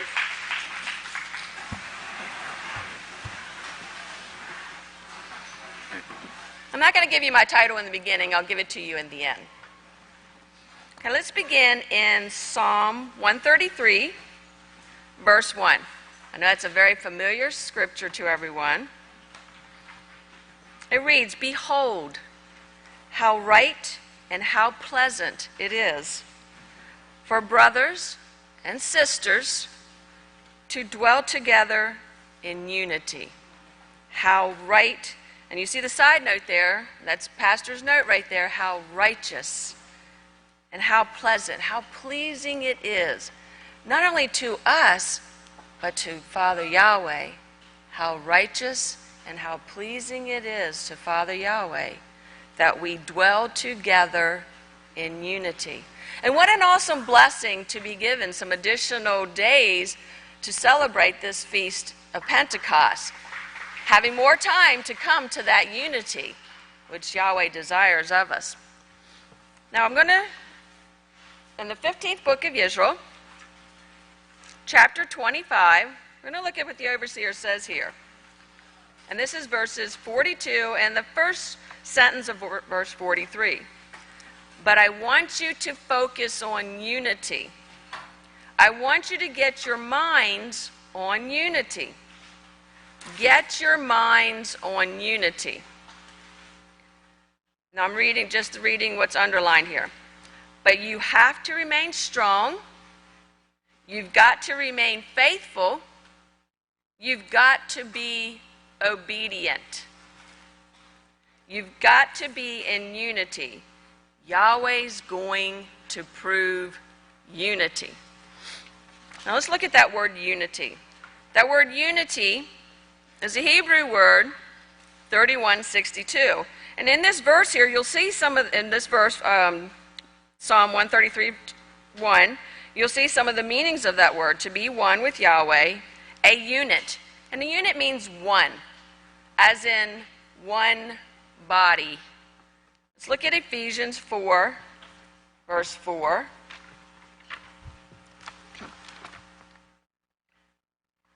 You know when you're trying to find a letter in the alphabet and you go A, B, C, D, I have to do that with my scriptures too. Go eat popcorn.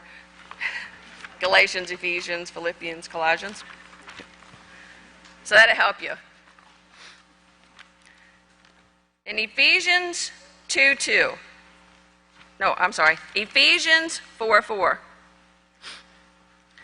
There is one body, one Spirit, just as we are called in one hope, one Father, one faith, one baptism. One. Just one. Now let's look at Philippians 2. Well, now let me not go there yet. Let's go to 1 Corinthians 12:13. 1 Corinthians 12:13.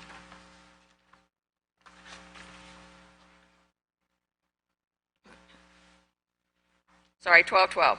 For just as the body is one unity, but yet has many members, we got all these fingers, we got the toes, and though all its members are many, they are one body. And so it is with Messiah. Okay, so that's the one. Another meaning of that word unity is alike, in the same manner, form, or degree. Now let's look at Philippians 2:2. Complete my joy by being like-minded, having the same love, being united in one accord, of one mind. Now let's look at verse 5. Let this mind be in you, which was also in Yeshua Messiah. So what kind of mind was in Yeshua Messiah? That's the kind of mind that has to be within us. What was in his mind? Servitude. Was he not a servant? A servant to all? He still serves today. He serves this body, this unit, this group here, this family that Yahweh is putting together today. He was also very humble. Let's look at Philippians 2:6. Who being in the form of Yahweh did not think it was something to be seized upon to be equal with Yahweh, but abased himself. He humbled himself to Father Yahweh. In fact, and he was also had the work of Yahweh on his mind. Remember, even as a child, he said, I must be about my Father's business. Even as a child, he had the work of Yahweh on his mind. Another meaning of that word unity is altogether, which means wholly, as in W-H-O-L-L-Y, and completely.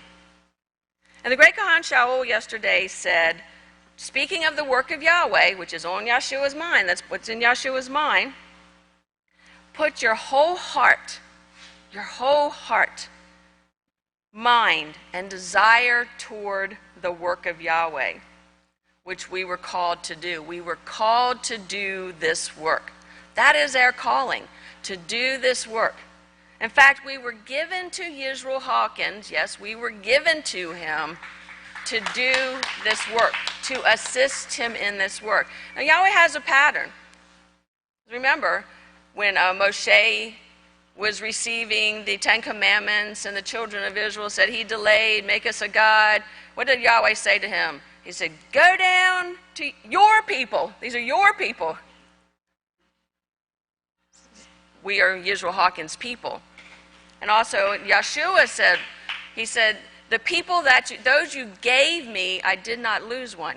Those people were given to him. I want that to get that in our minds, that we were given to Yisrayl Hawkins. And also have this mind that Yeshua had. He said he did not think it's something to be seized upon to be equal with Yahweh.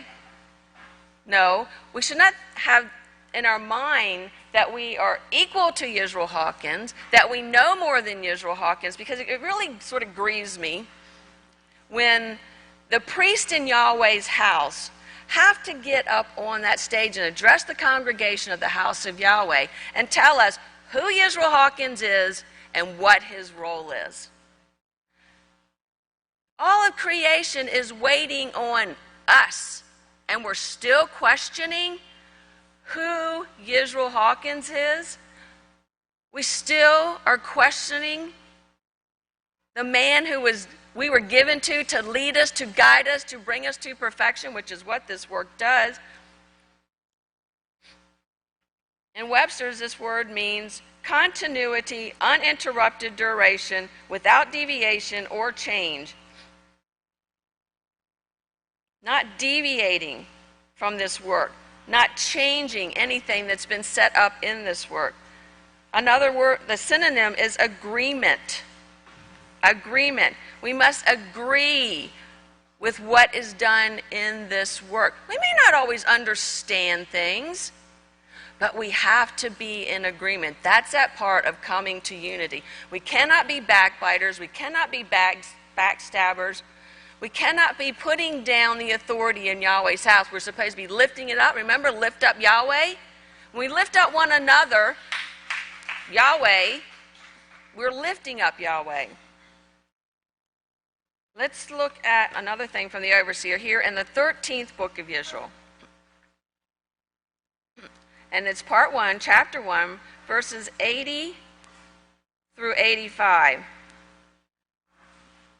The works are to make mankind in the image of Yahweh, in unity with Yahweh, forming a pure as gold unified family. Remember that the menorah that represents the works of Yahweh was made of one unit. One unit.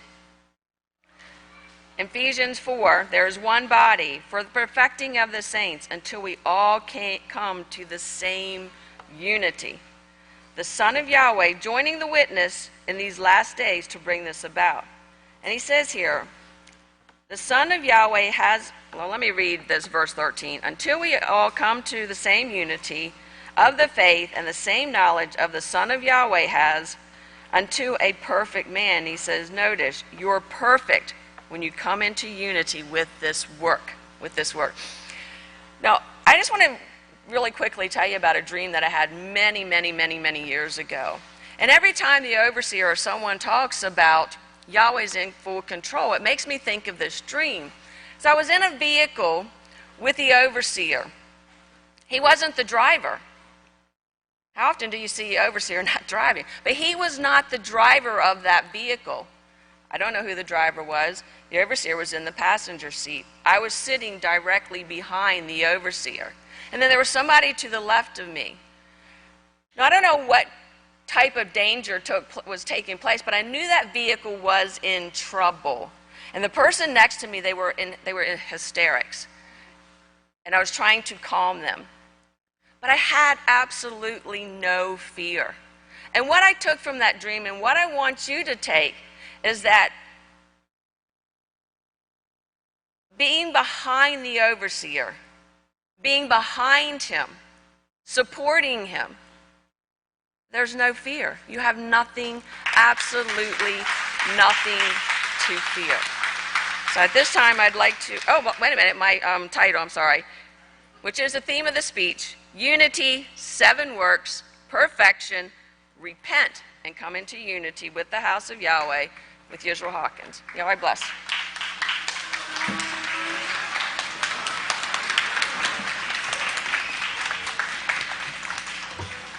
Shalom, everyone. You may be seated.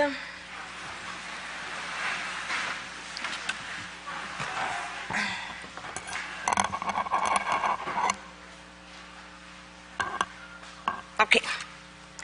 Today, I would like to speak about this one word here, accountable, being accountable. Everyone, take 2 seconds and write the number 2018 in your notebooks, please. On one line. And then take another 2 seconds to remember what year you came to the house of Yahweh. Your first feast, your first services. Write that number next. Subtract the 2 numbers. That answer will give you the amount of years you have been in the house of Yahweh. I need your help now. No shaming, no judging. Share, on the count of 3, share with me how many years have you been in the house of Yahweh. 1, 2, 3. 13. Excellent. I heard a variety of answers. 13, 3, etc. On average, I have been in the house of Yahweh 20 years. Over half my life. I have dedicated to Yahweh 20 years in this journey. Serving, loving, getting to know Yahweh and his work, right? I have met many people along the way. Some here, some not here. Many tears, many trials, many tribulations, many experiences, many rough times. Some undecided, some nitpickers, some naysayers. Many feasts, Sabbath days, rejoicing and enjoying one another. So I would like to stand before you here and speak about being accountable. Being accountable for our actions, our thoughts, our desires every single day. Our words, sisters. What power that little member has, that tongue. So accountable means subject to giving account, answerable, capable of being explained. Someone who is accountable is completely responsible for what they do and must be able to give a satisfactory answer for it. Synonyms for accountable is responsible, liable. Please turn with me with Matthew 22, verse 36 to 40, found on page 750. Matthew 22, 36. You could also cross-reference it to Yachanan Mark 12, 29 to 30. And it says, the scribes set a trap, the greatest commandment in the law. But when the Pharisees heard that he had silenced the Sadducees, they came together. And one of them, a lawyer, an expert in the law of Yahweh, they never said he was keeping the law, okay? He was an expert in it. And asked him a question to test him, saying, Teacher, what is the greatest commandment in the law? Yeshua said to him, you must love Yahweh your Father with all your heart, with all your soul, and with all your might. And this is the first and greatest commandment. And the second is like it. You shall love your neighbor as yourself. Those 2 commandments depend all the laws and the prophets. Sisters, here Yeshua, our high priest, clearly tells us that there are no other commandments greater than these 2. Love for Yahweh your Creator and love your sisters as yourself. We must hold ourselves accountable to these 2 laws. Are we doing that, sisters? Are we holding ourselves accountable to these two laws? Remember our number at the beginning. How many years have you been in the house of Yahweh? 7. Praise Yahweh. All 613 laws fall between these two laws. All laws hang on these two commandments. Let's look at the 10 commandments. The first 4, you shall have no hinder gods. You shall not bow down or serve them. You shall not take the name of Yahweh your Father and bring it to nothing. Remember the Sabbath day and keep it holy. Teaches love for Yahweh. The other 6 commandments: honor your father and your mother. You shall not murder, commit adultery, steal, bear false testimony, covet. Teaches love for your brother and your sister. All 10 commandments teach us brotherly love. Love, sisters. Love, love, love. Please turn quickly to Revelation chapter 3, verse 7, found on page 973. Revelation 3, verse 7, Philadelphia, the 7th era of the house of Yahweh.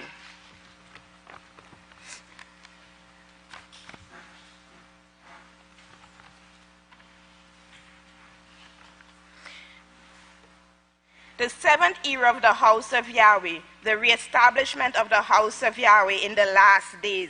The true worship faithfully practices a promise of protection. And to the Malak of the congregation of the house of Yahweh in Philadelphia. Notice the word Philadelphia there. What does the word Philadelphia mean? What? Brotherly love. Yes, that's what Philadelphia means. Right. These things says he who is holy, he who is true. Right? So the name of this 7th area is Philadelphia. Exactly. Brotherly love. This brotherly love is based on the 613 laws. Keeping and observing these laws. Do you know what the Philadelphia era and the first area, Smyrna, have in common? And the other 5 eras lack? Brotherly love. It is this brotherly or sisterly love which Yahweh teaches us was lacking in each of the previous era, except Smyrna, the era of perfection, directly under the apostles. The lack of this brotherly love caused the eras of the house of Yahweh, which followed Smyrna, to stumble and eventually fall. 1 Yachanan 5:3, found on page 966. 1 Yachanan 5:3, and it says, "For this is the love of Yahweh, that we keep his law, and his laws are not grievous." Notice the word grievous. Yahweh laws are not grievous. When you look up the word grievous, it means suffering, sorrow, burdensome, oppressive, and this is not Yahweh's laws. Yahweh's laws teaches true love, sisterly love for one another. That is what is the foundation of the laws of Yahweh.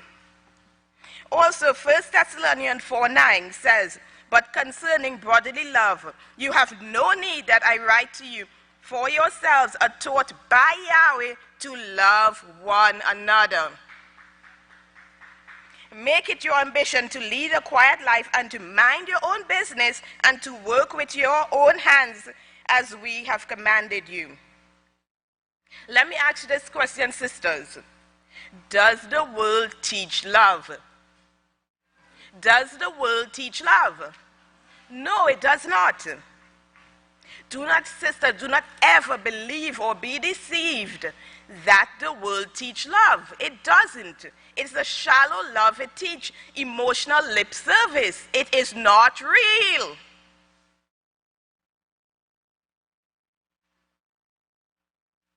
At times, sisters, as the days go by, we seem to forget our battles are not among us, between each other, but against the principalities, against unrighteous powers, rulers of darkness of this world, against spiritual forces of the evil one. So we need to think twice before we slander each other, backbite, and even putting simple stumbling blocks in front of each other. They can damage each other. Even if we repent and ask for forgiveness, the hurt is still there, right? The pain is still there. Because everything we do, sisters, have a reaction. There is a ripple effect. So before we do these things, we have to ask ourselves, is this going to hurt my sister? Is this promoting love for my sister? Is it? Proverbs chapter 15, 1-4. A soft, a gentle answer turns away wrath, but a cutting remark stirs up more anger. Stumbling block, sisters. And this should not be among us.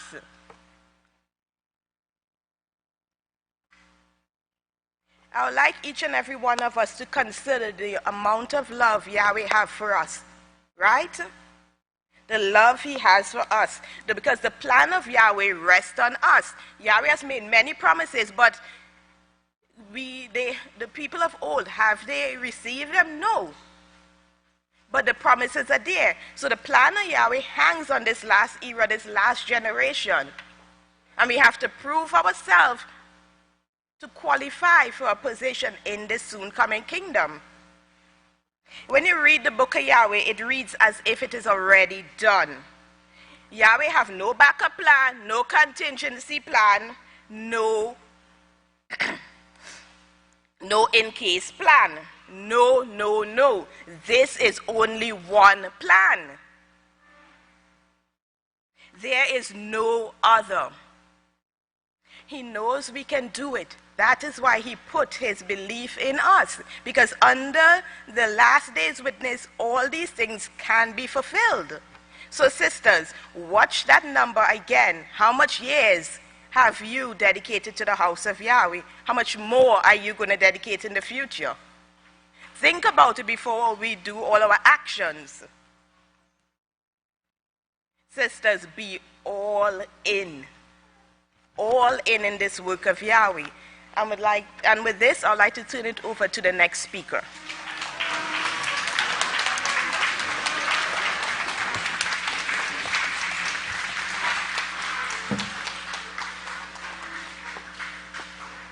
Shalom, everyone. You may be seated. And may the peace of Yahweh be with each and every one of you and all those who are joining us because you couldn't make it for the feast early. That's okay. We hope to see you soon. I'm so amazed that today the speakers are all talking about history in the house of Yahweh, because I really thought I was going to be the only one. But I'm going to take you back to 2004, just like our previous speaker. But I'm not going to be talking about the cafeteria, not my area of the works. But I will be talking to you about something that we were learning together as a family in the house of Yahweh. So let me go ahead and read it to you. And I just realized this just yesterday when I was going over my notes again, that this sermon is speaking about, it was right around Feast of Pentecost, and I couldn't believe it. But the Feast of Pentecost, when Pastor was giving this sermon, was actually on the third day of the week. And I was like, oh wow, that's amazing, because our Feast of Pentecost is the same thing. So this is really fitting. But in the first book of Yisrayl, chapter 35, verse 12, Pastor says this: remember that all of this is in the hands of Yahweh, the complete plan, as we have been studying now for several days. I would not be able to cover all of this. I want to now listen closely, get deeper into these ashes of the red heifer. Obviously, you have seen it is a very deep subject, as every subject is in the scriptures. You have to understand the scriptures before you can understand any of it. If you remember, Pastor just spoke about it not too long ago, about this ashes of the red heifer. To try to read about the red heifer in 4 hours, right, and understand it, there is no way you can. There is too much here, too much that goes with it. And remember, think about what the head judge just spoke about, the many years you've been here. You weren't here for 4 hours, right? You have to put it together. You just have to get the whole book of Yahweh in your mind. To do that, you have to be raised on it. I have never seen anyone who could do it. You just about have to be raised on those scriptures and study them daily. I do not know how many thousands of hours that Yahweh has led me studying the scriptures. Most of my life has been spent doing that. It is Yahweh's leading that did it. It is my total interest. So, even though Pastor was talking about the ashes of the red heifer, he really brought on another sermon about studying. But my subject today is about the ashes of the red heifer and how our knowledge has increased because of all the years we have put into studying this subject. I remember the very first time this subject was being brought out, and my counselors, even though you have two, because there's more than, 2 Kohanas in Wisconsin, I consider them all my counselors. They gave us a warning. They said, now when we come back from feast, we're going to do a feast review. And I'm telling you, I was just like, oh, that's so many days of notes. How am I going to remember everything? And I wrote everything down. I really did. I wrote everything down, and I used to peek my eyes and see how well they were writing their notes, because I'm like, okay, this is the final exam for me when I get up there. And when we went back to Wisconsin, I'll never forget that prep day. I studied those notes galore. I'm just like, I hope they let us use our notes. And when we sat there after services, I felt so confident because every question they gave me, I had the answers in my notes. And they drilled us, and I remember thinking, I am so glad they did that, because if they didn't ask me that, I would have. And that feast was about the ashes of the red heifer. And I'll never forget when Pastor said, the Black Plague was not caused by the rats. And I was like, what? I was like, them little critters, they stink, and they drop droppings that nobody wants to see. I mean, they have had to be the one to carry all the Black Plague. But when Pastor said that, if you notice in the House of Yahweh, everything you learned about, Pastor just flips it upside down. And you're like, you got to rethink it. Especially if you went through a lot of college. It was like, oh, you got a lot to clean off your slate. So when Pastor said that, already I was like, oh, you got to write my notes. So that was a great encouragement. But, and for those who haven't been here during that time, Pastor went through it thoroughly. So continue to read in the book of Yisrayl. But on page 291, that law is mentioned in Numbers 19, chapter 19, verses 2, if you want to read about that. We'll have time to talk about that. But the reasons why pastors say this, I'm going to go into chapter 35 of the book of Yisrayl, the first book of Yisrayl, verse 58.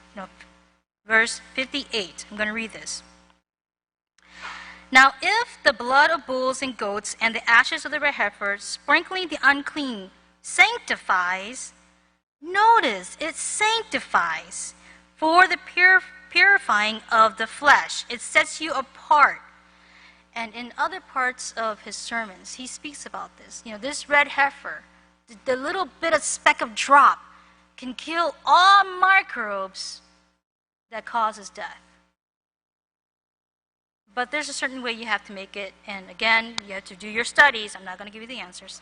You have to do your studies on that, on how this is made, this ashes of the red heifer. Okay. I want to read to you another part.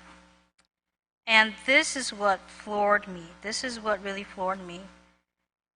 Where Pastor says, in the same book of Yisrayl, chapter 32, verse 17. Okay?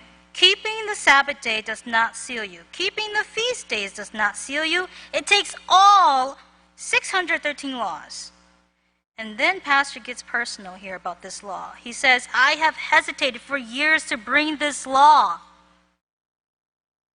out because of the fact that people think that every sacrifice was done away with. It has not been. We will be offering sacrifices in the kingdom. The foods you eat are sacrifices. But this is really where it hit me. It says, this blood of the red heifer gets death away from you. Yahweh would use it if he was to become defiled. And then it says here that there are millions of deaths throughout the universe that Yahweh is trying to cut down and stop. So this law is going to be used even into the great kingdom of Yahweh. And again, like my greatest time where I learned this the most was in 2004, when I was told to really study those sermons. But if you notice in the House of Yahweh, just like what Pastor said, it takes years and years to study on a subject. And now Pastor's bringing it out again. But back then, Pastor brought it out because he was explaining death. All the black plagues, the death, the diseases. And now today, he's explaining it, but if you caught it, if you read the prophetic word, the third month, 2018, it talks about how the book of Yahweh was sealed. And this is what got me excited. Because you always thought that the Vatican just took it, sealed it up, and whatever. But it was all Yahweh's doing. Yahweh had to layer upon layer the books of the prophets and apostles. Then when it came to the right time, it was released. But how was it released? Through the Black Plague. And I was like, oh, brings us back to 2004, what Pastor was talking about.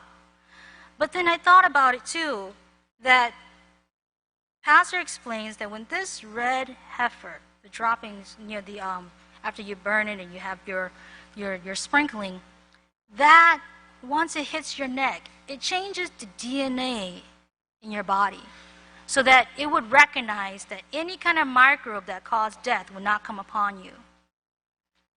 Think about the thousands of years this book of Yahweh was sealed in the Vatican.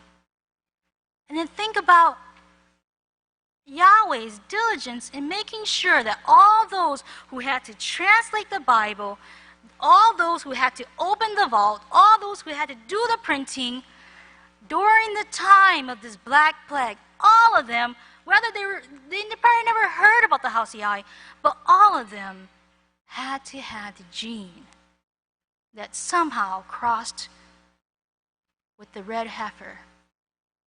Think about that. I mean, we can't even think of how many genes are in our bodies and count them. But think about Yahweh. He can count these genes. He knows exactly what law would have protected our forefathers to be at the right place, right time, to open up the seals so that the King James would be written, printed, and start training Israel Hawkins since 1933 in the womb. Think about that diligence. I mean, really, can we really do that kind of work? We really can't. So it's like, okay, 2004, a little bit of knowledge, and now 2018 is like the whole plan of Yahweh with just the red heifer. Now, like what Pastor said, I mean, you got to put these scriptures in your mind. So I tell you, do not delay your studies and listen to every word that comes out of the only one who knew about this law, who hesitated, but said, you know what? It's time to seal up the saints. It's time to sanctify them and bring them to Yahweh's home. So if y'all please stand, I'd like to introduce the next speaker.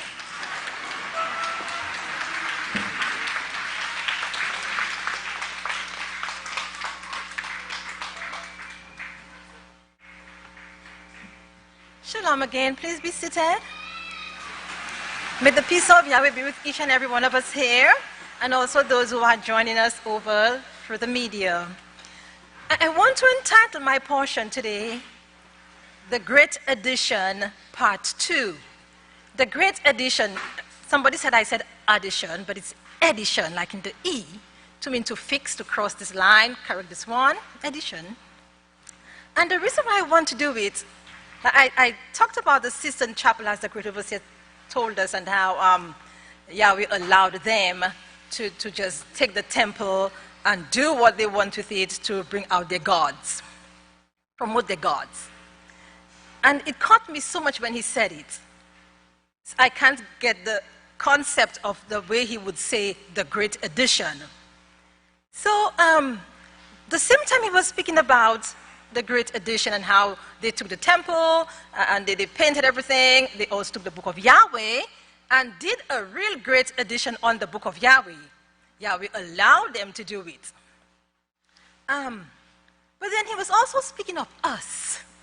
He was saying that we too, we have some rough edges that we need to, work out. Edits, in a sense. But who really edits us? Great Father Yahweh is the one who's going to do some great addition on us. Do you agree, Great House of Yahweh?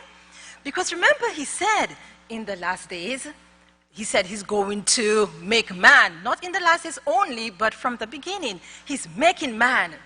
3 great scriptures the one Saint likes to use when he's discussing Yahweh and Yahweh making man. Of course, we know Genesis 1:26, where Yahweh said, I will make man in my image, according to my likeness, and he will have rulership over everything, even the creeping things, the things with which the earth creeps. And he also likes to use Psalm 8. How excellent, of course, one of my most liked Psalms. How excellent is your great name, Yahweh, our Father. And if we go down a little bit, it says, what is man that you are mindful of him, and the son of man that you visit him? It says, you make man lower than Malachim, you crown him with honor. You gave man to be ruler, the same thing that we hear in Genesis 1:26. You gave mankind rulership. Now, Yahweh is the one who is making mankind. He is creating us into what he wants us to be. Do you agree, Great House of Yahweh? It is not the God's plan. It is Great Father Yahweh's plan. He also uses Yakan and Won, and he says, well, we read, in the beginning was the plan, and the plan was with Yahweh, and the plan was Yahweh. Whose plan was it, Great House of Yahweh? Were there gods with Yahweh when he created his plan for mankind? No. The great overseer said there were no gods with Yahweh, and there will be no gods with Yahweh when he's done his thing for mankind. Do you agree with that? Yes. Now, in talking about creating mankind, I want Great Father Yahweh to do a major editing on me. Now, I saw one of the House of Yahweh prophecy films, and it was showing the DNA and how Great Father Yahweh created the DNA. And I read something and it said, all the records in the DNA, as a matter of fact, it said, all the great computers of the world put together cannot hold the amount of info that our DNA can hold. I brought my sample. May I have it, please?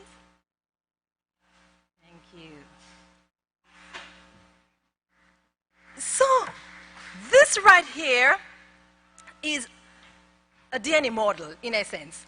And they want to simply show us what is inside what is DNA. Children, DNA is like, you see the nice recipe book that the great one Saint gave you? The nice recipe book, you have all the recipes, how to make a cake, how to cook the chicken, and so and so. The DNA is a recipe of how to make mankind.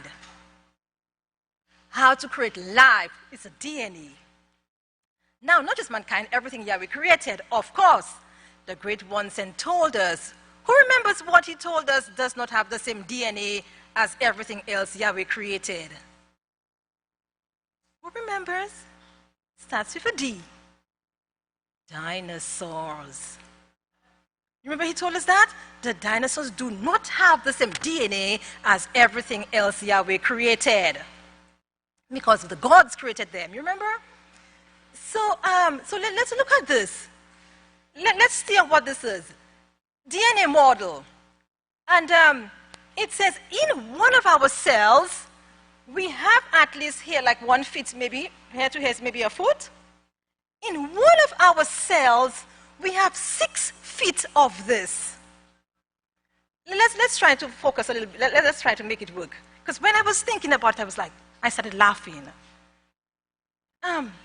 Let's use let's use Maggie. Let's use a name. So let's say in one of Maggie's cells, she has 6 feet of DNA. Okay? And let's say Maggie has about 10 trillion cells in her body. 10 trillion cells. So when you multiply the 10 trillion cells with the 6 feet, you get how many trillion feet of DNA? 60, thank you. 60 feet of DNA in our body. And they say, let's use billions. 10 billion miles of DNA in our body. 10 billion miles. And you know what? The Great One sent told us, everything in your body created by Great Father Yahweh are from the things with which the earth creeps.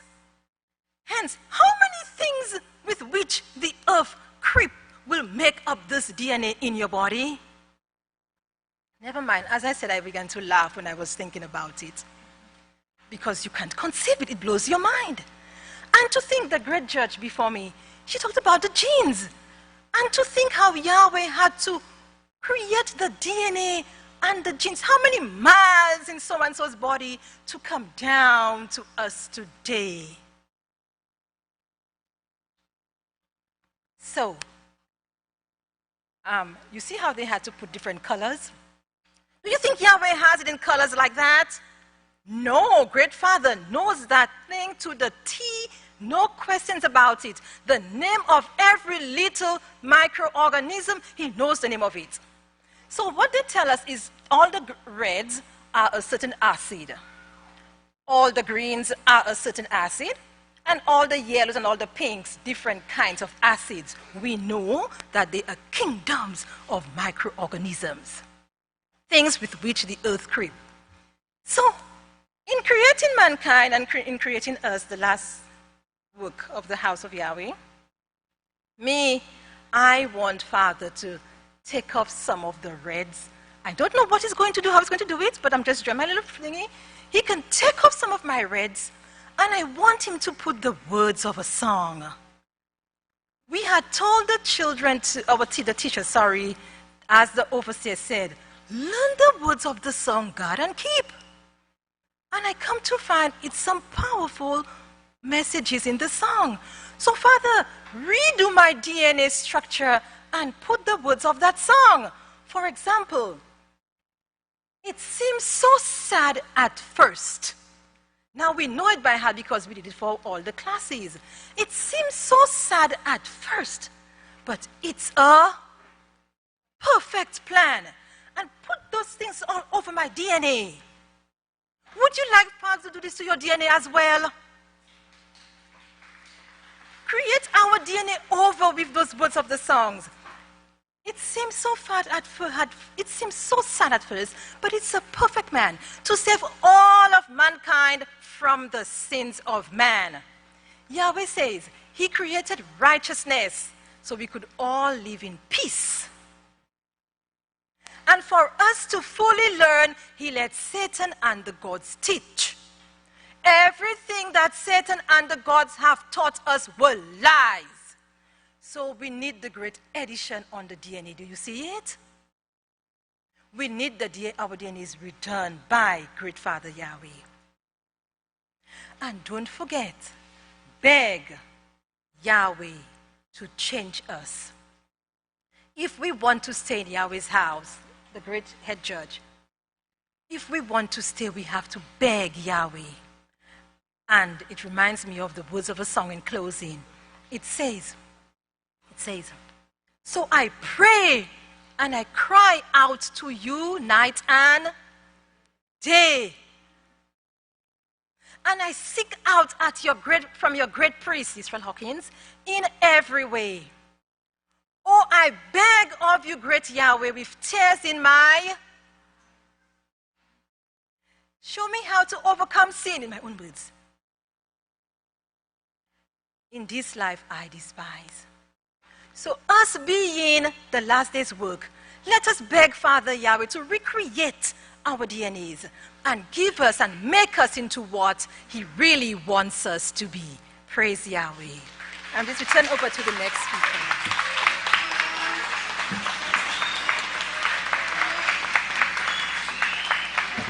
You may be seated. Shalom, everyone. The title of my speech this morning is Obedience to the One Sent is Your Key to This Kingdom. Obedience to the One Sent is your key to this kingdom. Let me just take that Y off and say our key, because I want that key too, right? Obedience to the One Sent is our key to this kingdom. Now, Yahweh has always worked with patterns. True or false? And it's always been Yahweh's pattern to select and send a teacher, right? Now, Satan is a teacher, is she not? And there are 4,199 religions with teachers in each one of those religions, are there not? So how do we know which teacher we're supposed to follow? How do we know who our one sent is? Because remember, obedience to the one sent is our ticket or our key to the kingdom. Does anyone know? Prophecy. Yes, I heard it. We don't have to guess. It's not somebody that might dress mighty fine or look kind of cute or what have. And he does dress mighty fine and he is kind of cute. But he is prophesied. He is spoken of, and that's what makes our one sent a great man of Yahweh. And that's how we know that he is our prophesied teacher, and that is how we know that he is our key or our ticket into the kingdom. Positive law number 172 says to listen to and obey Yahweh's anointed servant. Now, I want us to remember that because in theory, you read that and it's like, oh, that's a really great law. Listen to and obey. But what about on a daily basis? I'm going to give you a couple of things that I've just that I've heard which go contrary to that law. When those women speak, I don't really agree with that. When they have women's services, I don't agree with that. Yisrayl Hawkins doesn't know we have women's services, so please don't tell him. He's absolutely unaware of these things. Shh. You either believe into the one sent or this work, or you don't, right? So if the women are giving services and they're teaching the women, and the overseer wants to allow the men to be able to see what their wives are learning and who they're learning it from, we should support that, right?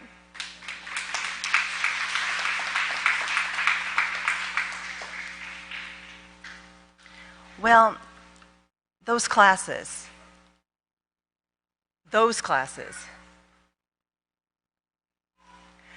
Pastor doesn't know we have classes, so please don't tell him. No, everything that's done in this house is supported and upheld and given to us by our great overseer. Listen to and obey Yahweh's anointed servant. Law number 172. 172. Okay, one day if we prove ourselves, do you know that we'll be given the opportunity to be sent out as well? Remember, it says in Deuteronomy 12:5 to seek the house. It says in Deuteronomy 17 verse 9, seek the priest, which is our overseer, our pastor. And it means that we have to listen to and uphold everything that he gives us. I've heard things like, and this really it's irritating. I believe into the one sent. But he's not involved in the day-to-day workings of the work of Yahweh. He depends on us to make the decisions. He doesn't really know what's going on. Oh, excuse me. while I back up. Pastor Israel Hawkins knows everything that goes on in every aspect of the work of Yahweh. True or false?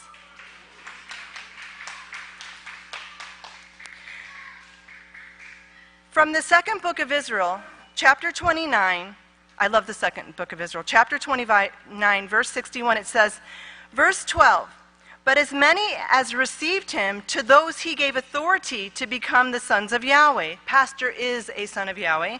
That is, he gave them the keys to the kingdom. Remember what Yeshua said. It's the same thing here. He's giving you the keys to the kingdom. Well, what are the keys to the kingdom, Pastor says? Wouldn't you like to have those keys, Pastor says? You're going to get them. Pastor, he knows we're going to get them. If you don't reject the light, if you don't reject the oil. Who is the light? Who's the light to the Gentiles in these last days? Come on. Come on, who is it? Okay. So we can't reject the light, and that's our key to the kingdom. The 11th book of Israel, part 1, chapter 6, verses 20 and 21. This is not speaking of the end of the world. It's speaking of a finishing of an administration that Yahweh is building, who are unified through his laws, statutes, and judgments. And that administration is just about finished. That administration is going to be made known to the universe very soon. It's been formed under the most hazardous conditions that you can imagine, the most hateful conditions. The most hateful conditions that you could imagine. The bitterness towards them, bitterness and hatred towards them, which means this administration is being formed and there's hatred and bitterness towards the ones that are going to be becoming this administration. So if you feel a little hatred coming towards you, it's okay. You're doing the right thing. And yet Yahweh showed that he could draw out and perfect you under severe tests that he would put you through.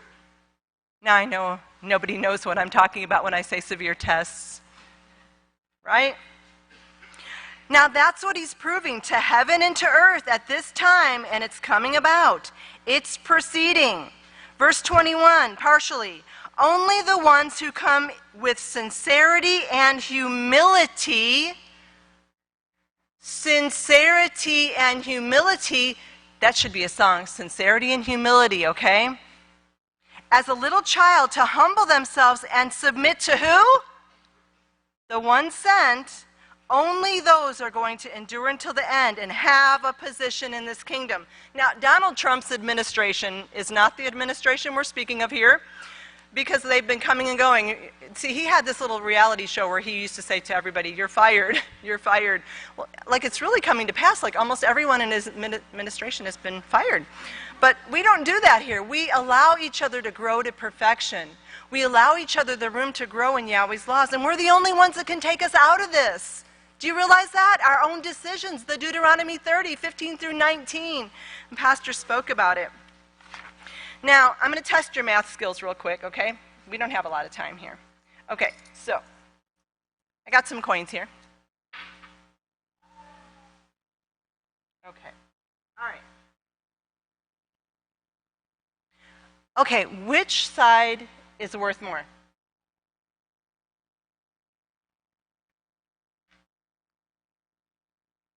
Is it this side or this side? Clap if you say this side. You're correct. Great job. Okay, I got something else for you. You guys seem like a smart crowd. I got all those bills. 1, 2, 3, 4. I got 4 of these and 1 of these. Which is worth more? This one? Got 4 of these, children, 4 of these, and 1 of these. This worth more? Or is it this one?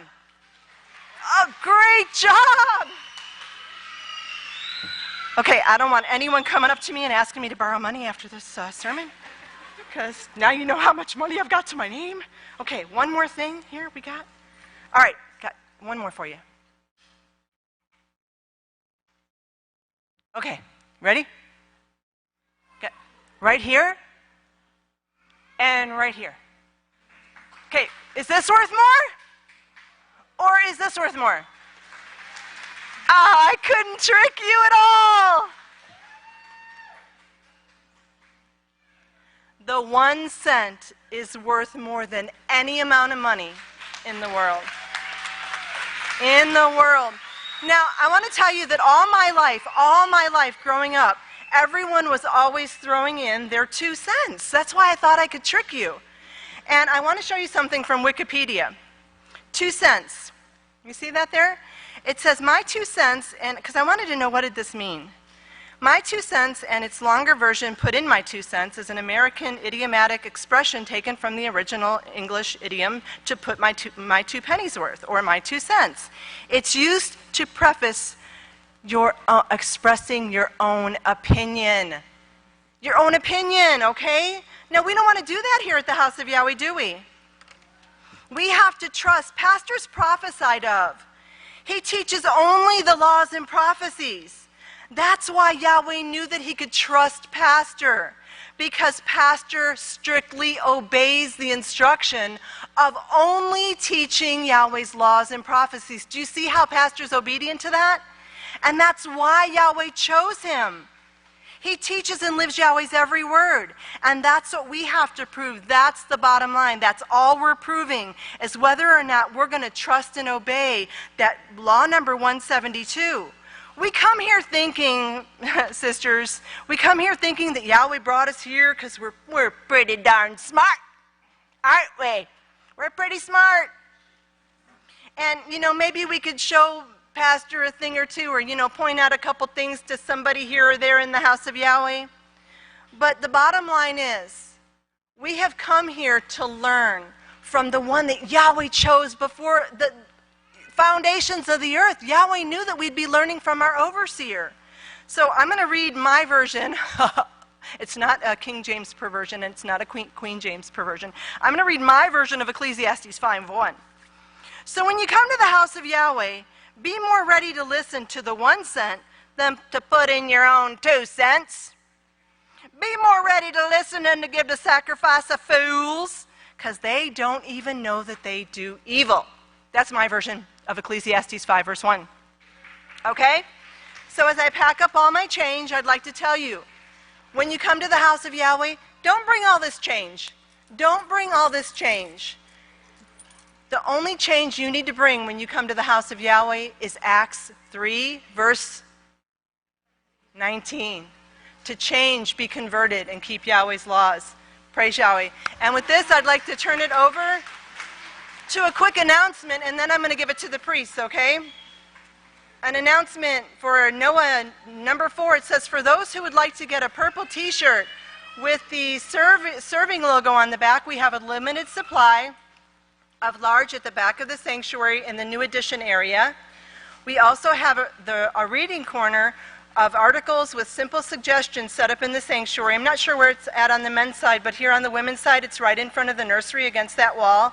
Please take the opportunity to review these things and get to review the articles that we go over in the sermons, so that you'll be able to be up to date with everything that Pastor's been bringing out, because we want to be in unity with the 1 cent. Praise Yahweh. And at this time, I'd like to turn it over to the great priests in Yahweh's house. Praise Yahweh.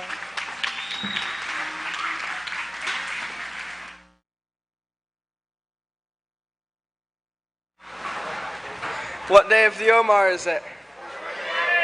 Okay. Please raise your hands in reverence, Father Yahweh. Our Father who is in heaven, his name is Yahweh, his son, servant, deacon at Buffalo Hawkins. Coming to you in unity with the body of priests in your house, my head pastor was here, the great Constable Hawkins, who is the great priest, Shalom, coming King. Please heal those who are sick and afflicted at this time. Please bless all those who are coming to your feast. All those who are wanting to come to your house, please bless them, protect them, guide them, and strengthen them. Please watch over them and keep them safe. Please release Candidatia from prison, all those who is teaching a peaceful solution at this time. Please all the refugees, all those who are being called out. Please bless Pastor with the full use of his subconscious mind in connection with you, and with safety and protection to keep the work going. Please help him to be able to carry the workload on his shoulders. Please help us to believe in the one sent without wavering. Please bless the rest of this day, and please us the works of our hands, that they may be successful. And use these body priests in your house, my head pastor and overseer, that great Constable Hawkins, who is under the great priest, our streams, praise and thank you. Hallelujah. Praise Yahweh.